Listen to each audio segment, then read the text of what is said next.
ಗೆಲ್ಲಬೇಕು ಒಂದು ದಿವಸ ನಾನು ಹೇಳ್ತೀನಲ್ಲ, ಏನು ಇಲ್ಲದೆ ಬಂದಿದ್ದು ನಾನು ಬೆಂಗಳೂರಿಗೆ 4 ಜೊತೆ. ನನಗೆ ಈಗಲೂ ನೆನಪಿದೆ, ನಾನು ಮಲ್ಲೇಶ್ವರಮಿಗೆ ಬಂದಿದ್ದು 3 ನೈಟ್ ಪ್ಯಾಂಟು 4 ಟಿ ಶರ್ಟು ಅಷ್ಟೇ. ಒಂದು 200-250 ರೂಪಾಯಿ ಬಸ್ ಚಾರ್ಜ್. ಅವತ್ತು ಫೋನ್ ಸ್ವಿಚ್ ಆಫ್ ಆಗಿತ್ತು. ಕೆಲಸಕ್ಕೆ ಹೇಳಿದ್ರು ಕ್ಯಾಟ್ರಿಂಗಿಗೆ, ಫೋನ್ ಚಾರ್ಜ್ ಇಲ್ಲ. ಫೋನ್ ಯಾರನ್ನ ಹೆಂಗೆ ಕೇಳಿದ್ರೆ ಫೋನೇ ಕೊಡ್ತಿರ್ಲಿಲ್ಲ. ಅವಾಗೆಲ್ಲ ಫೋನ್ಗಿನ್ ಕಿತ್ಕೊಂಡು ಹೊತ್ಕೊಂಡು ಹೋಗ್ತಾರೆ ಎಂಬುದೊಂದು ಇದಿತ್ತು. ನಾನು ಒಬ್ಬನೇ ಬಂದಿದ್ದು, ನಂಗೆ ಬೆಂಗಳೂರು ಹೊಸ್ತು. ಅದೇ ಫಸ್ಟ್ ಟೈಮ್ ಬಂದು ನಂಗೆ ಈಗಲೂ ನೆನಪೈತೆ. ಮಲ್ಲೇಶ್ವರಂ ಸರ್ಕಲ್ ಕುವೆಂಪು ಸ್ಟ್ಯಾಚು ಇದೆಯಲ್ಲ, ಅಲ್ಲಿ ಬುಕ್ ಸ್ಟೋರ್ ಇದೆ, ಅಲ್ಲಿ ಮೆಟ್ಲ ಮೇಲೆ ಕೂತ್ಕೊಂಡು ಎಷ್ಟು ಸತ್ತಿದ್ದೀನೋ. ನಾನಿದ್ದೀನಿ, ನೀವು ಮಾಡ್ರಿ ಅಂತ ಹೇಳ್ಬಿಟ್ಟು ಗೆಳೆಯರ ಜೊತೆಗೆ ನಿಂತ್ಕೊಂಡಿದ್ದೀರಿ. ಏನು ಹೇಳ್ತೀರಿ ಸರ್ ಅದ್ರ ಬಗ್ಗೆ? ಸರ್, ಸಂಬಳ ಎಲ್ಲ ಕಡೆ ಸಿಗೋದು, ಏನು ಮಾಡಿದ್ರು ಸಿಗುತ್ತೆ ದುಡ್ಡು ಅನ್ನೋದು. ಬಟ್ ವ್ಯಕ್ತಿತ್ವ ದುಡ್ಡು ಕೊಟ್ಟು ಸಿಗದಿರೋದು. ನಂಬಿಕೆ ವ್ಯಕ್ತಿತ್ವನೂ ದುಡ್ಡು ಕೊಟ್ಟರೆ ಸಿಗಲ್ಲ ಸರ್. ಅದು ಉಳಿಸ್ಕೊಳ್ಬೇಕು ಮುಖ್ಯವಾಗಿ. ಅದು ಇವ್ರು ನನ್ನ ಹತ್ರ ಉಳಿಸ್ಕೊಂಡಿದ್ದಾರೆ. ಅದಕ್ಕೆ ನಾನು ಸಂಬಳನೂ ಮಾತಾಡಿಲ್ಲ. ಇದ್ರದಾಗೆ ಏನಪ್ಪ ನೀನು ಬೆಳೆ, ನಿಮ್ಮ ಜೊತೆ ನಾನಿದ್ದೀನಿ, ಅದು ಏನು ಹೆಲ್ಪ್ ನನ್ನ ಕೈಲಾಗುತ್ತೆ ಮಾಡ್ತೀನಿ ಅಷ್ಟೇ ಸರ್. ಹೇಳ್ತಿದ್ರು ಇಲ್ಲೇನೋ ಕೆಲಸದ ಅವಕಾಶಗಳಿದೆ ಅಂತ. ಹೌದಾ? ಹೌದು, ಇಲ್ಲಿ ಕೆಲಸದ ಅವಕಾಶ ಇದೆ. ಆಲ್ರೌಂಡರ್ಸ್ ಬೇಕು ನಮಗೆ ಸದ್ಯಕ್ಕೆ ಬೇಕಂದರೆ. ಯಾಕಂದರೆ ಸೌತ್ ಇಂಡಿಯನಲ್ಲಿ ಆಲ್ರೌಂಡರ್ಸ್ ಬೇಕು. ಯಾಕಂದರೆ ಇವಾಗ ಹುಡುಗರುಗಳು ರಜಾ ಮಾಡಿದವಾಗ ಬೇರೆ ಕೆಲಸ, ರಜಾ ಬಿಡೋ ಕೆಲಸ ಒಬ್ರು ಇರ್ತಾರೆ. ಆ ಥರದ್ದು ತೊಗೊಂಡ್ರೆ ನಮಗೆ ಇನ್ನೂ ಅನುಕೂಲ ಆಗುತ್ತೆ. ಆಲ್ರೌಂಡರ್ ಅಂದರೆ ಏನು? ಆಲ್ರೌಂಡರ್ ಅಂದರೆ ಸೌತ್ ಇಂಡಿಯನಲ್ಲಿ ಪೂರಿ ಮಾಡಬೇಕು, ಪೂರಿ ಅವರಿಗೆ ಊಟ, ಪೂರಿ ಇಡ್ಲಿ ಮಾಡೋಕೆ ಒಬ್ರು ಬೇಕಾಗುತ್ತೆ. ಅವರು ಏನಾರ ರಜಾ ಹಾಕಿದವಾಗ ಅವ್ರಿಗೆ ರಜಾ ಕೊಡ್ಬೋದು. ದೋಸೆ ಅವರು ರಜಾ ಹಾಕಿದವಾಗ ದೋಸೆ ರಜಾ ಬಿಡ್ಬೋದು. ಬೇರೆ ಕೆಲಸನೂ ಇದು ಮಾಡ್ಕೋಬೋದು. ಬರ್ರಿ ಬೀಗ್ರ, ಊಟ ಮಾಡೋಣ. ಬಾಳ್ ಮಂದಾಗ್ಲಿ ತಗೋರಿ. ನಿಮ್ಮ ಬಾಯಾರಿಕೆಯಿಂದ ಹಂಗ ಆಗ್ಲೇವಾ? ನಮಸ್ತೆ ಗೆಳೆಯರೇ, ಬದುಕಿನ ಬುತ್ತಿಗೆ ತಮಗೆ ಎಂದಿನಂತೆ ಆಧಾರದ ಸ್ವಾಗತ. ಮೊದಲೊಂದು ಲಿಸ್ಟ್ ಇದೆ, ಅದನ್ನು ಓದ್ಬಿಡ್ತೀನಿ ಕೇಳಿ. ಸ್ವಾಗತ ಪಾನೀಯ, ಹೊಸ ಹೆಸರು ರೀ, ವೆಲ್ಕಮ್ ಡ್ರಿಂಕ್ ಐತಿಲ್ಲಿ. ಪಾಸ್ತಾ ಪಾಯಸ ಐತಿ, ಉಪ್ಪು, ಉಪ್ಪಿನಕಾಯಿ, ಕಾರ್ನು, ಬೇಬಿ ಕಾರ್ನ್ ಪಲ್ಯ, ತೊವ್ವೆ, ಹಪ್ಪಳ, ಮಸಾಲೆ ದೋಸೆ, ಚಟ್ನಿ, ಪೂರಿ, ಮಿಕ್ಸ್ ವೆಜ್ ಕರಿ, ಹೋಳಿಗೆ, ತುಪ್ಪ, ಕಡಲೆಬೇಳೆ ಚಿತ್ರಾನ್ನ, ಅನ್ನ, ಪೀಸ್ ಬಿರಿಯಾನಿ. ಇದು ಯಾವುದಪ್ಪ ಪೀಸ್ ಬಿರಿಯಾನಿ ಕೇಳಿದರೆ ಅದು ಇದೆ ನೋಡ್ರಿ ಇಲ್ಲಿ. ರೈತ, ಅನ್ನ, ವೆಜ್ ಸಾಂಬಾರು, ನಿಂಬು ರಸಮ್ಮು, ಮೊಸರು, ಐಸ್ ಕ್ರೀಮು, ಬೀಡ. ಇಷ್ಟ ಐಟಮ್ ಒಂದೇ ಊಟದಾಗ ಸಿಗುತ್ತಾ. ಇದ್ರ ಹೆಸರು ವಿವಾಹ ಭೋಜನ ಅಂತ ಗೆಳೆಯರೇ. ಹೌದು ಗೆಳೆಯರೇ, ದಿನನಿತ್ಯ ಇಲ್ಲಿ ವಿವಾಹ ಭೋಜನ ನಡೆಯುತ್ತೆ. ಇದು ಯಾವುದಪ್ಪ ಅಂತ ಕೇಳಿದರೆ ವಿವಾಹ ಭೋಜನ ಅಂತ. ಇದರ ಹೆಸರು Rajajinagar first block, Rajkumar road, Orion mall ಇಲ್ಲಿಂದ ಕೇವಲ ಅರ್ಧ ಕಿಲೋಮೀಟರ್ ಇದೆ. ಸುಬ್ರಹ್ಮಣ್ಯಂ ಪೊಲೀಸ್ ಸ್ಟೇಷನ್ನಿಂದ 50 ಮೀಟರ್ ದೂರದಲ್ಲಿದೆ. ಆ ಹೋಟೆಲಲ್ಲಿ ನಿಂತ್ಕೊಂಡು ಮಾತಾಡ್ತಾ ಇದ್ದೀನಿ. ಬನ್ನಿ, ಇಷ್ಟು ಐಟಮ್ ಸಿಗೋ ವಿಚಾರನೂ ಮಾತಾಡ್ತೀನಿ. ಎಷ್ಟು ಪ್ರೈಸ್ ಇದೆ ಮತ್ತು ಇಬ್ಬರು ಗೆಳೆಯರು ಸೇರಿ ಈ ಹೋಟೆಲನ್ನು ಮಾಡಿದರೆ ಅವ್ರ ಕತೆ ಅಂತೂ ಅದ್ಭುತವಾಗಿದೆ. ಉದ್ಯಮ ಮಾಡುವವರಿಗೆ ಇದು ಒಂದು ಅದ್ಭುತವಾದ ಕತೆ. ಹಾಗಾಗಿ ಈ ವಿವಾಹ ಭೋಜನದ ಊಟಕ್ಕೆ ಮತ್ತು ಗೆಳೆಯರ ಕತೆಗೆ ತಮಗೆ ಸ್ವಾಗತ ಗೆಳೆಯರೇ. ಬನ್ನಿ. ತಮ್ಮ ಹೆಸರು? ನರಸಿಂಹಮೂರ್ತಿ ಅಂತ. ನರಸಿಂಹಮೂರ್ತಿ ಅವರೇ, ಯಾವರು? ನಮ್ಮದು ಮಧುಗಿರಿ ಸರ್, ತುಮಕೂರು ಹತ್ರ, ತುಮಕೂರು ಡಿಸ್ಟ್ರಿಕ್ಟ್ ಮಧುಗಿರಿ ತಾಲೂಕು. ಏನು ನಿಮ್ಮ ಹಿನ್ನೆಲೆ, ಏನು ಓದಿದ್ದೀರಿ? B.Com ಓದಿ ಸ್ಟಾರ್ಟಿಂಗಲ್ಲಿ ಒಂದು ಕಂಪ್ನಿಲಿ ವರ್ಕ್ ಮಾಡ್ತಿದ್ದೆ, NSSC ಅಂತ. ಅದರಿಂದ ನಮ್ಮ ಬ್ರದರ್ ಇಲ್ಲ ಸ್ಟಾರ್ಟಿಂಗಿಂದ ಇದು ಹೋಟ್ಲ್ ಫೀಲ್ಡಲ್ಲೇ ಇದ್ದಿದ್ದು. ಅವ್ರ ಕಡೆಯಿಂದ ನಾನು ಈ ಹೋಟ್ಲ್ ಫೀಲ್ಡಿಗೆ ಬಂದೆ. ಅಂದರೆ ನಾನು ಫಸ್ಟು ಕಾಲೇಜ್ಗೆ ಹೋಗ್ತಿದ್ದಲ್ಲ, ಡಿಗ್ರಿ ಕಾಲೇಜ್ಗೆ. ಅಲ್ಲಿ ಕ್ಯಾಟ್ರಿಂಗ್ ಬರ್ತಿದ್ವಿ. ಮತ್ತು ಶನಿವಾರ ಭಾನುವಾರ ರಜೆ ಇದ್ದಾಗ ಮದುವೆ ಮನೆಗೆ, ಚೌಟ್ರಿಗೆ, ಆ ಥರ ಎಲ್ಲ. ಅಂದರೆ ಈಗ ಓದ್ತಿದ್ರಲ್ಲ ಅವಾಗ, ಓದ್ತಿದ್ದಾಗ ರಜಾ ಇದ್ದಾಗ ಏನು ಡಿಗ್ರಿ ಮಾಡ್ತಿದ್ರಿ ನೀವು? ಡಿಗ್ರಿ ಮಾಡುವುದು. ಏನು ಡಿಗ್ರಿ BA ಮಾಡ್ತಿದ್ದೆ. ಓಕೆ, ಅಂದರೆ ಇಲ್ಲಿ ಓದ್ಕೊಂಡು ಆ ಖರ್ಚಿನಿಂದನೇ ನೀವು ಓದ್ತಾ ಇದ್ದಿದ್ದು. Okay, super. ಅವಾಗಿಂದ ಬರ್ತಾ ಇದ್ವಿ, ಬಂದು ಕ್ಯಾಟ್ರಿಂಗ್ ಮಾಡ್ತಿದ್ವಿ. ಹಂಗೆ ಸ್ವಲ್ಪ ಅಡುಗೆ ಎಲ್ಲ ಕಲ್ತ್ವಿ. ಅಡುಗೆ ಮಾಡೋದನ್ನೆಲ್ಲ ಕಲಿತೆ. ಎಷ್ಟು ಕೊಡೋರು ಸಂಬಳ ಅವಾಗೆಲ್ಲ ನಮ್ಗೆ ಒಂದು ದಿನಕ್ಕೆ ಎಷ್ಟು, ನಾನು 2018 ಬಂದಿದ್ದು, 18-19ಗೆ 600 ದಿನಕ್ಕೆ 600-605 ಕೊಡೋರು. ಕ್ಯಾಟ್ರಿಂಗ್ ಹೋಗ್ತಾ ಆಮೇಲೆ ಒಂದು ಡಿಗ್ರಿ ಡಿಸ್ಕಂಟಿನ್ಯೂ ಮಾಡಿಬಿಟ್ಟು ಹೋಟ್ಲಿಗೆ ಫೀಲ್ಡ್ ಬಂದರು. ನಮ್ಮ ಓನರ್ ಇದ್ದಿದ್ದು ಫುಲ್ ಅವ್ರಿಗೆ ಹ್ಯಾಂಡ್ ಓವರ್ ಬಿಟ್ಬಿಟ್ಟಿದ್ರು. ಅಲ್ಲಿ A to Z ಎಲ್ಲ ನೀನೇ ಮೇಂಟೈನ್ ಮಾಡು ಅಂದರೆ, ಮೇನ್ ಒಂದು ಹೋಟ್ಲಲ್ಲಿ ಅಂದರೆ ಎಲ್ಲ ಫುಲ್ ನಮ್ಮದೇ ಅಂತ ಕೆಲಸ ಮಾಡೋರು ಬೇಕು ನಮಗೆ. ಆ ಥರ ಇವ್ರನ್ನ ಬಿಟ್ಟರು, ಕೆಲಸ ಮಾಡೋದು ನೀವೇ ಕಂಟಿನ್ಯೂ ಮಾಡ್ಕೊಂಡೋಗಿ ಚೆನ್ನಾಗಿ ಅಂತ ಬಿಟ್ಟರು. ಅದು ಸ್ಟಾರ್ಟಿಂಗ್ ಅಷ್ಟೊಂದು ಚೆನ್ನಾಗಿ ಕ್ಲಿಕ್ ಆಗಲಿಲ್ಲ ಬಿಸ್ನೆಸ್ಸು. ಅವ್ರೇನು ಮಾಡಿದ್ರು, ಸೇಲ್ ಮಾಡ್ಬೇಕಂತ ಪ್ಲಾನ್ ಮಾಡಿದ್ರು ಹೋಟೆಲ್ನ. ನಿಮ್ಮ ಬ್ರದರ್ ಏನು ಕೆಲಸ ಮಾಡ್ತಿದ್ರು, ಆ ಹೋಟೆಲ್ ಸೇಲ್ ಮಾಡ್ಬೇಕಂತ ಮಾಡಿದ್ರು. ಹೌದು. ಆಮೇಲೆ ಇವರು ನಮ್ಮ ಅಣ್ಣಂಗೆ ಇಷ್ಟ ಆಗಲಿಲ್ಲ. ಯಾಕಂದರೆ ಇಷ್ಟು ವರ್ಷ ಅವ್ರ ಜೊತೆಗಿದ್ದು ಇಷ್ಟು ಇನ್ವೆಸ್ಟ್ಮೆಂಟ್ ಮಾಡಿ ಕೋಟಿಗಟ್ಟಲೆ, ಇವಾಗ ಸೇಲ್ ಮಾಡ್ತಾರೆ ಅಂದರೆ ಇಷ್ಟ ಆಗಲಿಲ್ಲ ಅವ್ರಿಗೆ. ಸರ್ ಈ ಥರ ಬೇಡ, ಇನ್ನೊಂದು 2 ತಿಂಗಳು ಟ್ರೈ ನೋಡೋಣ, ಆದರೂ ಅಲ್ಲಾಗಿಲ್ಲ ಅಂದರೆ ನೋಡೋಣ ಸರ್, ಸೇಲ್ ಮಾಡೋಣ ಅಂತ ಹೇಳಿದ್ರು. ಇನ್ನೊಂದು 2-3 ತಿಂಗಳು ಸ್ಟಾರ್ಟ್ ನೋಡಿದ್ರು, ಆದರೂ ಆಗಲಿಲ್ಲ ಬಿಸ್ನೆಸ್. ನಿಮ್ಮ ಅಣ್ಣವ್ರದ್ದು ಏನಾದರೂ ಇನ್ವೆಸ್ಟ್ಮೆಂಟ್ ಇತ್ತಾ ಅಲ್ಲಿ? ಏನು ಇನ್ವೆಸ್ಟ್ಮೆಂಟ್ ಇಲ್ಲ, ಕೆಲಸ ಮಾಡ್ತಿದ್ರು ಅಷ್ಟೇ. ಅದು ನೀವೇನು ಮಾಡ್ತಿದ್ರಿ ಅವಾಗ ಅಲ್ಲಿ? ಆ ಟೈಮಲ್ಲಿ ನಾನು NSS ಕಂಪ್ನಿಗೆ ಹೋಗ್ತಾ ಇದ್ದೆ ಅಕೌಂಟೆಂಟಾಗಿ. ಅಲ್ಲಿ ಕಂಪ್ಲೀಟ್ ಮಾಡ್ಕೊಂಡು ಸರ್ವಿಸಾಗಿ ಕೆಲಸ ಮಾಡ್ತಿದ್ದೆ ಅಲ್ಲೇ. ಸರ್ವಿಸ್ ಅದೇ ಹೋಟ್ಲಲ್ಲೇ ನೈಟ್ ಡ್ಯೂಟಿಯಲ್ಲಿ 7 to 10:30ವರೆಗೂ ನಾನು ಸರ್ವಿಸ್ ಮಾಡ್ತಿದ್ದೆ ಅಲ್ಲಿ. ಬೆಳಗ್ಗೆ ಅಲ್ಲಿ ಬೆಳಗ್ಗೆ 9:30ಯಿಂದ 6 ಗಂಟೆ ತನಕ ಅಲ್ಲಿ ಕೆಲಸ ಇತ್ತು. ಮತ್ತೆ ಇಲ್ಲಿ 7 ಗಂಟೆಯಿಂದ 10:30 ತನಕ ಇಲ್ಲಿ ಕೆಲಸ. ಅಂದರೆ ಹೋಟ್ಲ್ ಅಂತಲೇ ಮೊದಲಿರಲಿಲ್ಲ, ನಾನು ಏನಾದರೂ ಒಂದು ಸ್ವಂತ ಮಾಡಬೇಕು ಎಂಬುದು ಮೊದಲಿಂದ ಇತ್ತು ನನಗೆ. ಫಸ್ಟು ನಾನು ಊರಲ್ಲಿ ಏನಾದರೂ ಮಾಡೋಣ ಅಂತ ಇದ್ದಿದ್ದು. ಊರಲ್ಲಿ ಫಾರ್ಮ್ ಹೌಸ್ ಆ ಥರ ಏನಾದ್ರು ಮಾಡೋಣ, ನಮ್ಮ ಬಸ್ಗಳು ಎಲ್ಲ ಹೊಲ ಎಲ್ಲ ಇತ್ತು, ಜಮೀನು. ಸೊ ಮಾಡೋಣ ಅಂತ ಇತ್ತು. ಅದಾದಮೇಲೆ ಇಲ್ಲಿ ಫ್ರೀಡಿಗೆ ಬಂದ್ವಿ. ಇದರಲ್ಲೇ ತುಂಬ ಇಂಟ್ರೆಸ್ಟ್ ಆಗೋಯ್ತು. ಎಲ್ಲ ಕಲ್ತ್ವಿ, ಅಡುಗೆ ಎಲ್ಲ ಮಾಡೋದನ್ನೆಲ್ಲ ಕಲಿತೆ. ಅದರಿಂದ ಮತ್ತು ಅದಾದಮೇಲೆ ತುಂಬ ಜನನೂ ಸಪೋರ್ಟಿವ್ ಸಿಕ್ಕರು, ತುಂಬ ಜನ ಒಳ್ಳೆಯವರು ಸಿಕ್ಕಿದ್ರು, ಕೆಟ್ಟವರು ಸಿಕ್ಕಿದ್ರು, ತುಂಬ ಹೆಲ್ಪು ಮಾಡಿದ್ರು. ಸೊ ನನ್ನ ಮಿಸ್ಯೂಸು ಮಾಡ್ಕೊಂಡ್ರು, ಎಲ್ಲ ಥರನೂ ಜನ ಸಿಕ್ಕಿದ್ರು. ಎಲ್ಲರಿಂದ ಒಂದೊಂದು ಕಲಿತು ಇಲ್ಲಿವರೆಗೂ ಬಂದೆ. ಅಡುಗೆ ಅಷ್ಟೇನು ಬರ್ತಿರಲಿಲ್ಲ, ಹಚ್ಚೋದು, ಸರ್ವಿಸ್ ಮಾಡೋದು ಎಲ್ಲ ಕ್ಯಾಟ್ರಿಂಗ್. ಅವಾಗ ಕ್ಯಾಟ್ರಿಂಗ್ ಬರ್ತಿದ್ವಿ, ಅಲ್ಲಿ ಕಲಿತು ನನಗೆ. ಅದಾದಮೇಲೆ ಒಂದು ಸ್ವಲ್ಪ ಒಬ್ಬರು ಒಳ್ಳೆ ವ್ಯಕ್ತಿ ಸಿಕ್ಕಿದ್ರು, ಅವರು ಸ್ವಲ್ಪ ಸಪೋರ್ಟಿವ್ ಮಾಡಿದ್ರು, ಹೆಲ್ಪ್ ಮಾಡಿದ್ರು. ಅದಾದಮೇಲೆ ಅವರು ಒಂದು ಹೋಟ್ಲು ಮಾಡಿದ್ರು, ಅಲ್ಲಿ ನೋಡ್ಕೊಂಬಕ್ಕೆ ಇನ್ಚಾರ್ಜ್ ಕೊಟ್ಟರು, ಫುಲ್ಲೆಲ್ಲ ಮ್ಯಾನೇಜ್ಮೆಂಟ್ ಮಾಡ್ತಿದ್ದೆ. ಅದಾದಮೇಲೆ ಸೇಲ್ ಮಾಡಬೇಕಂತ ಅಂದ್ಕೊಂಡ್ರು ಅವರು. ಸರ್ ಒಂದು ಹೇಳಿದ್ರು, ನೀನೇ ಮಾಡು, ನಿನಗೆ ಕೊಡ್ತೀನಿ, ನೀನೇ ಎಲ್ಲ ಮೇಂಟೈನ್ ಮಾಡು, ನನಗೆ ತಿಂಗ್ಳಿಗೆ ಇಷ್ಟ ಅಂತ ಕೊಡು ಅಂತ ಹೇಳಿದ್ರು. ಆ ಟೈಮಲ್ಲಿ ಅವ್ರಿಗೆ ಇಷ್ಟೊಂದು ಜವಾಬ್ದಾರಿನ ತೊಗೊಂಡು ಮಾಡ್ತೀನ ಅಂತ ಭಯ ಬಂದ್ಬಿಟ್ಟು ಜಾಸ್ತಿ. ಸರ್ ಹೇಳ್ತಾರೆ, ನಾನು ಸೇಲ್ ಮಾಡೋಕ್ಕೂ ಇಷ್ಟ ಅಂತ, ನಾನು ಮಾಡೋಕ್ಕೂ ಕಷ್ಟ ಆಗ್ಬಿಡುತ್ತೆ ಅಂತ. ಅವಾಗ ಬಂದು ನನ್ನ ಹತ್ರ ಕೇಳಿದ್ರು, ಏನು ಮಾಡೋಣ, ಈ ಥರ ಸರ್ ಹೇಳ್ತವ್ರೆ, ಮಾಡೋದ ಆಗುತ್ತಾ ನಮ್ಮ ಕೈಲಿ ಹಂಗೆ ಅಂತ. ನಾನು ಹೇಳಿದೆ, ನೀನು ತೊಗೊಳ್ಳೋಣ, ನಾನಿದ್ದೀನಿ, ಮಾಡೋಣ, ಎಷ್ಟೇ ಕಷ್ಟ ಬಂದರೂ ಪರವಾಗಿಲ್ಲ, ಮಾಡೋಣ ಅಂತ ಹೇಳಿದೆ. ಅವರು ಆ ಟೈಮಲ್ಲಿ ಕೂಡ ನೀನು ಕೆಲಸ ಬಿಡಬೇಡ, ಅಲ್ಲೇ ಮಾಡು, ನನಗೆ ಇಲ್ಲಿ ಸ್ವಲ್ಪ ಸಪೋರ್ಟ್ ಕೊಡು ಸಾಕು ಅಂತ ಹೇಳಿದರು. ಫುಲ್ ನೀನು ಬಿಟ್ಬಿಟ್ಟು ನನ್ನ ಜೊತೆ ಬಂದ್ಬಿಡು, ಯಾಕಂದರೆ ಇದು ಟೆಂಪ್ರವರಿ, ನಿಂಗೆ ಇರುತ್ತೋ ಹೋಗುತ್ತೋ ಗೊತ್ತಿಲ್ಲ, ನೀನು ಏನು ನಿನ್ನ ಕೆಲಸ ಮಾಡಿದ್ರೆ ಅದೇ ಗೋಲಲ್ಲೇ ನೀನಿರೋ, ನನಗೆ ಸ್ವಲ್ಪ ಸಾಥ್ ಕೊಡು ಸಾಕು ಅಂತ ಹೇಳಿದರು. 1-2 ತಿಂಗಳು ಮಾಡಿದ್ವಿ, ಲಾಸ್ ಆಯಿತು. 3 ತಿಂಗಳು, 4 ತಿಂಗಳು, 5 ತಿಂಗಳು ಲಾಸ್ ಆಯಿತು. ಯಾಕಂದರೆ ಲಾಸಲ್ಲಿರೋ ಬಿಸ್ನೆಸ್ ಒಂದೇ ಸಲ ತಗೊಬರ್ಬೇಕಂದ್ರೆ ತುಂಬ ಕಷ್ಟ ಇದೆ. ಒಂದು 3-4 ತಿಂಗಳು ನಾವು ಆ ಕಡೆ ಈ ಕಡೆ ಸಾಲ ತೊಗೊಬಂದು ಫ್ಯಾಮ್ಲಿ ಹತ್ರ ಬ್ಯಾಂಕ್ ಅದೆಲ್ಲ ಒಂದು 10 ಲಕ್ಷ ತನಕ ಒಂದು ಲಾಸ್ ಆಯ್ತು ನಮಗೆ ಸ್ಟಾರ್ಟಿಂಗು.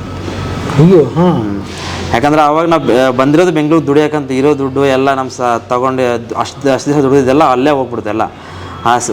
ಮೇಂಟೈನ್ ಮಾಡೋದು ತುಂಬ ಕಷ್ಟ ಇತ್ತು. ಯಾಕಂದರೆ 25 ಜನ ಹುಡುಗರಿದ್ರು, ಮತ್ತು ತಿಂಗಳಿಗೆ provision, water bill, current bill ಎಲ್ಲ ಸೇರೋದು ತುಂಬ ಖರ್ಚಿತ್ತಲ್ಲಿ.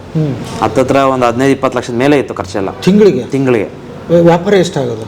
ವ್ಯಾಪಾರ ಅದೇ 30,000, 40,000, 50,000 ಡೈಲಿ, 10-15,000, ಒಂದು ದಿವಸ 20,000 ಈ ಥರ ಆಗ್ತಿತ್ತು ಬಿಸ್ನೆಸ್. ಆದರೂ ನಮ್ಮನ್ನ ನಮ್ಮ ಓನರ್ಗೆ ಏನು ತೊಂದರೆ ಆಗಬಾರ್ದು, ಅವ್ರು ಆರಾಮಾಗಿರಬೇಕು, ಅವರು ಟೆನ್ಷನ್ ಫ್ರೀ ಆಗಬೇಕು ಅಂತ ಅವ್ರು ತೊಗೊಂಡ್ರು. ಅವ್ರದ್ದು ಕ್ಯಾಟ್ರಿಂಗ್ ನಡೆಸಿದ್ರು, ಮೇನ್ ಕ್ಯಾಟ್ರಿಂಗ್ ಇತ್ತು ಅವ್ರದ್ದು. ಕ್ಯಾಟ್ರಿಂಗ್ ಎಲ್ಲ ನಡೆಸ್ಕೊಂಡು ಹೋಗ್ತಿದ್ರು. ಅದಕ್ಕೆ ನಾವು ಏನೋ ಒಂದು ರಿಸ್ಕ್ ಆಗಲಿ ಡೆವಲಪ್ ಮಾಡೋಣ ಹೋಟ್ಲ್ ಅಂತ ನಾವು ತೊಗೊಂಡು. ಅವ್ರು ಏನು ಹೇಳಿದ್ರು, ಸ್ಟಾರ್ಟಿಂಗ್ ನೀವು ಇಷ್ಟು ವರ್ಷ ಅಂತ ಮಾಡಲೇಬೇಕು, ಒಂದು ವೇಳೆ ತುಂಬ ನಿಮ್ಗೆ ತೀರಾ ಲಾಸ್ ಆದರೆ ನನಗೆ ಮುಂಚೆ ಏನು ಹೇಳಿ ನಾನು ತೊಗೊತೀನಿ ಅಂತ ಹೇಳಿದರು. ನಮ್ಗೆ ಯಾಕಂದರೆ ಒಂದು ವರ್ಷ ಆದರೂ ನಾವು ಮಾಡೋಣ, ಏನೋ ಒಂದು ಕಷ್ಟ ಆಗಲಿ ಅಂತ, ಪರವಾಗಿಲ್ಲ ಅಂತ ನಾವು ತೊಗೊಂಡ್ವಿ. ತೊಗೊಂಡಿದ್ರಿ ಏನು ಪರ್ಸೆಂಟೇಜಾ ಅಥವಾ ಯಾವ ಥರ? ಇಲ್ಲ, ತಿಂಗಳಿಗೆ ಒಂದು ಈ ಸಮ್ ಅಮೌಂಟ್ ಅಂತ ಕೊಡೋ ಥರ ತೊಗೊಂಡ್ವಿ. ತಿಂಗಳಿಗೆ ಈ ಥರ ಒಂದು ಅಮೌಂಟ್ ಕೊಡಬೇಕಂತ ತೊಗೊಂಡು ಪ್ರತಿಯೊಬ್ಬರು ಹುಡುಗರು, ನಮ್ಮ ಫ್ರೆಂಡ್ಸು, ತುಂಬ ಜನ, ಒಂದು 3-4-5 ಜನ ಅವರೆಲ್ಲ ತುಂಬ ಸಪೋರ್ಟ್ ಮಾಡಿದ್ರು. ಏನೇ ಇದ್ರು ನಾವು ಇರ್ತೀವಿ, ಮಾಡ್ತೀವಿ ಅಂತ ತುಂಬ ಜನ ಸಪೋರ್ಟ್ ಮಾಡಿದ್ರು. ಅದ್ರ ಧೈರ್ಯದ ಮೇಲೆ ಏನೂ ಇಲ್ಲದೆ ಸರ್, ಏನೂ ಇಲ್ಲದೆ ಬಂದಿದ್ದು ನಾವು ಬೆಂಗಳೂರಿಗೆ. 4 ಜೊತೆ ಬಟ್ಟೆ ತಗೊಂಡು ಬಂದಿದ್ದು, ₹1 ದುಡ್ಡು ಇರಲಿಲ್ಲ. ಡಿಗ್ರಿ ಓದ್ತಿದ್ದವನು, ಡಿಗ್ರಿ ಮುಗಿಸ್ಕೊಂಡು ಬಂದೆ. ನಮ್ಮ ಊರು ನಾವೇನು, ನಮ್ಮ ಅಪ್ಪ ಅಮ್ಮ ಏನೋ ಸಾಹುಕಾರಲ್ಲ, ಅವರು 1-1.5 ಎಕರೆ 2 ಎಕರೆ ಜಮೀನು ಐತೆ, ಅದನ್ನು ಮಾಡ್ಕೊಂಡು ಅವ್ರಿಗೆ ಇದೆಲ್ಲ ಗೊತ್ತೇ ಇಲ್ಲ, ಈ ಥರ ಮಾಡಿದ್ದಾನೆ, ಈ ಥರ ಇಷ್ಟು ಬಂಡವಾಳ ಹಾಕಿದ್ದಾರೆ, ಇಷ್ಟು ದುಡ್ಡು, ಇಷ್ಟೆಲ್ಲ ಮಾಡ್ತಿದ್ದಾನೆ, ಇಷ್ಟು ಬಾಡಿಗೆ ಕಟ್ತಿದ್ದಾರೆ, ಇಷ್ಟು ಜನಕ್ಕೆ ಸಂಬಳ ಕೊಡ್ತಿದ್ದಾನೆ ಎಂಬುದು ಅಷ್ಟೊಂದು ಅವ್ರಿಗೆ ನಾಲೆಡ್ಜು ಇಲ್ಲ, ಗೊತ್ತಿತ್ತು. ಅಂತ ಫ್ಯಾಮಿಲಿಯಿಂದ ಬಂದೆ. ಅಂದರೆ ಜನ ಸಪೋರ್ಟ್ ಮಾಡಿದ್ರು, ಜನಕ್ಕಿಂತ ನಮ್ಮ ಹುಡುಗರು ತುಂಬ ಸಪೋರ್ಟ್ ಮಾಡಿದ್ರು ಪ್ರತಿಯೊಬ್ಬರು. ಒಂದು 3-4 ತಿಂಗಳು ಲಾಸ್ ಆಯಿತು. ಆಮೇಲೆ ಅದು ಇದು ಆ್ಯಡ್ಸು ಅವು ಇವು ಸ್ವಲ್ಪ ಮಾಡಿಬಿಟ್ಟು ಸ್ವಲ್ಪ ಡೆವಲಪ್ ಮಾಡಿದ್ವಿ. ಲಾಸಲ್ಲಿರೋದು ಸ್ವಲ್ಪ ತೀರಾ ಅಲ್ಲಿಗಲ್ಲಿ ಸರಿ ಹೋಗ್ತಿತ್ತು, ಆ ಥರ ಆಗ್ತಿತ್ತು ಸ್ಟಾರ್ಟಿಂಗ್ ಒಂದು 3 ತಿಂಗಳು. ಅದಾದಮೇಲೆ ಮೇಳ ಅಂತ ಮಾಡಿದ್ವಿ, ಅಲ್ಲಿ ಸ್ವಲ್ಪ ಕ್ಲಿಕ್ ಆಯ್ತು ಬಿಸ್ನೆಸ್ಸು, ಚೆನ್ನಾಗಾಯಿತು. ಏನದು ಮೇಳ? ಮ್ಯಾಂಗೋ ಮೇಳ ಅಂತ ಮಾಡಿದ್ವಿ. ಮತ್ತು ಫೆಸ್ಟಿವಲ್ಸ್ಗೆ ಡಿಫ್ರೆಂಟ್ ವೆರೈಟೀಸ್. ಇವಾಗ ಗಣೇಶ ಹಬ್ಬಕ್ಕೆ ಒಂಥರ ಡಿಫ್ರೆಂಟ್ ಊಟ, ಮತ್ತು ವರಲಕ್ಷ್ಮಿ ಹಬ್ಬಕ್ಕೆ ಒಂಥರ ಡಿಫ್ರೆಂಟಾಗಿ, ಮತ್ತು ನ್ಯೂ ಇಯರ್ಸ್ಗೆ ಸ್ಪೆಷಲ್ ಆಗಿ, ಮತ್ತು ನಮ್ಮ ಗಣರಾಜ್ಯೋತ್ಸವ, ಸ್ವಾತಂತ್ರ್ಯ ದಿನಾಚರಣೆಗೆ ಒಂಥರ ಟ್ರೈ ಕಲರ್ಸ್ ಥರ ಡಿಫ್ರೆಂಟ್ ಫುಡ್ ಎಲ್ಲ ಕೊಡ್ತಿದ್ವಿ. ಇದರಿಂದ ಸ್ವಲ್ಪ ಕಸ್ಟಮರ್ಸ್ಗೆ ಅಟ್ರಾಕ್ಟ್ ಆಗಿಬಿಟ್ಟು ಸ್ವಲ್ಪ ಡೆವಲಪ್ ಆಯ್ತು ನಮಗೆ. ಅದಾದಮೇಲೆ ಮ್ಯಾಂಗೋ ಮೇಳ ಅಂತ ಮಾಡಿದ್ವಿ. ಅಲ್ಲಿ ಫುಲ್ ಕ್ಲಿಕ್ ಆಗಿಬಿಡ್ತು ರೆಸ್ಟೋರೆಂಟ್. ಎಲ್ಲರೂ ಗೊತ್ತಾಗೋತಾರೆ ನಮ್ದು ಎಲ್ಲೇ ಆಗಿರೋ ಟಾಪ್ ರೆಸ್ಟೋರೆಂಟ್ಸ್ ಇನ್ ಬೆಂಗಳೂರು ಅಂತ ಆಗಿರೋ ನಮ್ಮ ಟಾಪಲ್ಲೇ ಬರ್ತಿತ್ತು ಅವಾಗ. ಆ ಥರ ಇತ್ತು. ಅದಾದಮೇಲೆ ನಮ್ಮದು ಇನ್ನೇನು 1 ವರ್ಷ ಅಂತ ಹೇಳಿದ್ರು ಸರ್. 1 ವರ್ಷ ಮುಗೀತು ಅಲ್ಲಿಗೆ. ನಾವು ಫುಲ್ ಚೆನ್ನಾಗಿ ಅವ್ರು ಕೊಟ್ಟಿರೋ ಟೈಮಲ್ಲಿ ಯಾವ ಥರ ಇತ್ತು ಅದಕ್ಕಿಂತ ಸ್ವಲ್ಪ ಟಾಪಲ್ಲೇ ಇತ್ತು. ಲಾಸ್ ಆಗಿರೋ ಬಿಸ್ನೆಸ್ಸು ಫುಲ್ ಲಾಭ ತಂದುಕೊಟ್ಟು 1 ವರ್ಷ ಆಯ್ತಲ್ಲ. ನಾವು ಸ್ಟಾರ್ಟಿಂಗ್ ಲಾಸ್ ಆಯಿತು, ಚೆನ್ನಾಗಾದ್ಮೇಲೆ ಅದೇ ನಾವು ಏನೇನು ಸಾಲ ಮಾಡಿದ್ವಲ್ಲ ಎಲ್ಲ ತೀರ್ತು. ನಮಗಂತ ಸೇವ್ ಆಗಿದ್ದು ಒಂದು 4 ರಿಂದ 5 ಲಕ್ಷ. ನಮ್ದು ಏನು ಸ್ಯಾಲ್ರಿ, ನಮ್ಮ ಸ್ಯಾಲ್ರಿ ಮಾತ್ರ ಸೇವ್ ಆಯಿತು ಅಷ್ಟೇ. ಎಷ್ಟು ಇದಿತ್ತು ನಿಮ್ಮ ಸ್ಯಾಲ್ರಿ ತಿಂಗಳಿಗೆ? ನಮ್ಮ ಬ್ರದರ್ಗೆ ಒಂದು 35,000 ಕೊಡ್ತಿದ್ರು. ನಾನು ಬೇರೆ ಕಡೆ ವರ್ಕ್ ಮಾಡಿ ನನಗೆ 35,000 ಕೊಡ್ತಿದ್ರು. ಓಕೆ, ನೀವು ಅಷ್ಟು ಮಾಡಿದ್ರು ಕೂಡ ಆ ಮ್ಯಾಜಿಕ್ ಆದರೂ ನಿಮ್ಗೆ ಬರೀ ಸ್ಯಾಲ್ರಿ ಸೇರ್ತು? ಹಾಂ, ಸ್ಯಾಲ್ರಿ ಸೇರ್ತು. ಯಾಕಂದರೆ ಒಂದು ರೆಸ್ಟೋರೆಂಟ್ ಕ್ಲಿಕ್ ಮಾಡಬೇಕಂದ್ರೆ ಏನಿಲ್ಲ ಅಂದರೂ ಒಂದು 1 ಇಯರ್ 2 ಇಯರ್ಸ್ ಬೇಕೇ ಬೇಕು. ಹೌದಾ? ಹಾಂ, ರೆಸ್ಟೋರೆಂಟ್ ಒಂದು ಕ್ಲಿಕ್ ಮಾಡಬೇಕಂದ್ರೆ 1 ಇಯರ್ 2 ಇಯರ್ಸ್ ಬೇಕೇ ಬೇಕು. ಯಾಕಂದ್ರೆ ಆ ಸ್ಟಾರ್ಟಿಂಗ್ ರೇಂಜಿಂದ ಒಂದು ಬಾಸ್ ನಮ್ದು ಒಂದು ಲೆವೆಲ್ಗೆ ತಂದಿದ್ರು. ನಾವು ಅದನ್ನು ಲಾಭದ ರೂಪಕ್ಕೆ ತಂದುಬಿಟ್ಟು ಫುಲ್ ಸೆಟ್ ಮಾಡಿದ್ವಿ. ಬಟ್ ಇಲ್ಲೊಂದು ಪ್ರಶ್ನೆ ಇದೆ. ಮಲ್ಲೇಶ್ವರನ್ ತುಂಬ ನೀವು ಹೇಳಿದಂಗೆ ಫೆಸ್ಟಿವಲ್ಸು ಆಫರ್ ಕೊಡೋ ಹೋಟೆಲ್ಸ್ ಇದೆ, ಬೇಕಾದಷ್ಟಿದೆ. ಹೌದು ಸರ್, ಅಲ್ವಾ? ಹೌದು. ನೀವು ಅದರಲ್ಲಿ ನಿಮ್ಮ ಹೋಟೆಲ್ನ ಹೇಗೆ ನಿಲ್ಲಿಸಿದ್ರಿ? ಕಾಂಪಿಟೇಷನ್ ತುಂಬ ಇತ್ತು ಸರ್. ಯಾಕಂದರೆ ಮಲ್ಲೇಶ್ವರಮಲ್ಲಿ ಟಾಪ್ ರೆಸ್ಟೋರೆಂಟ್ಸ್ ತುಂಬ ಇದ್ದಾವೆ, ತುಂಬ ಹಳೆವಿದ್ದಾವೆ.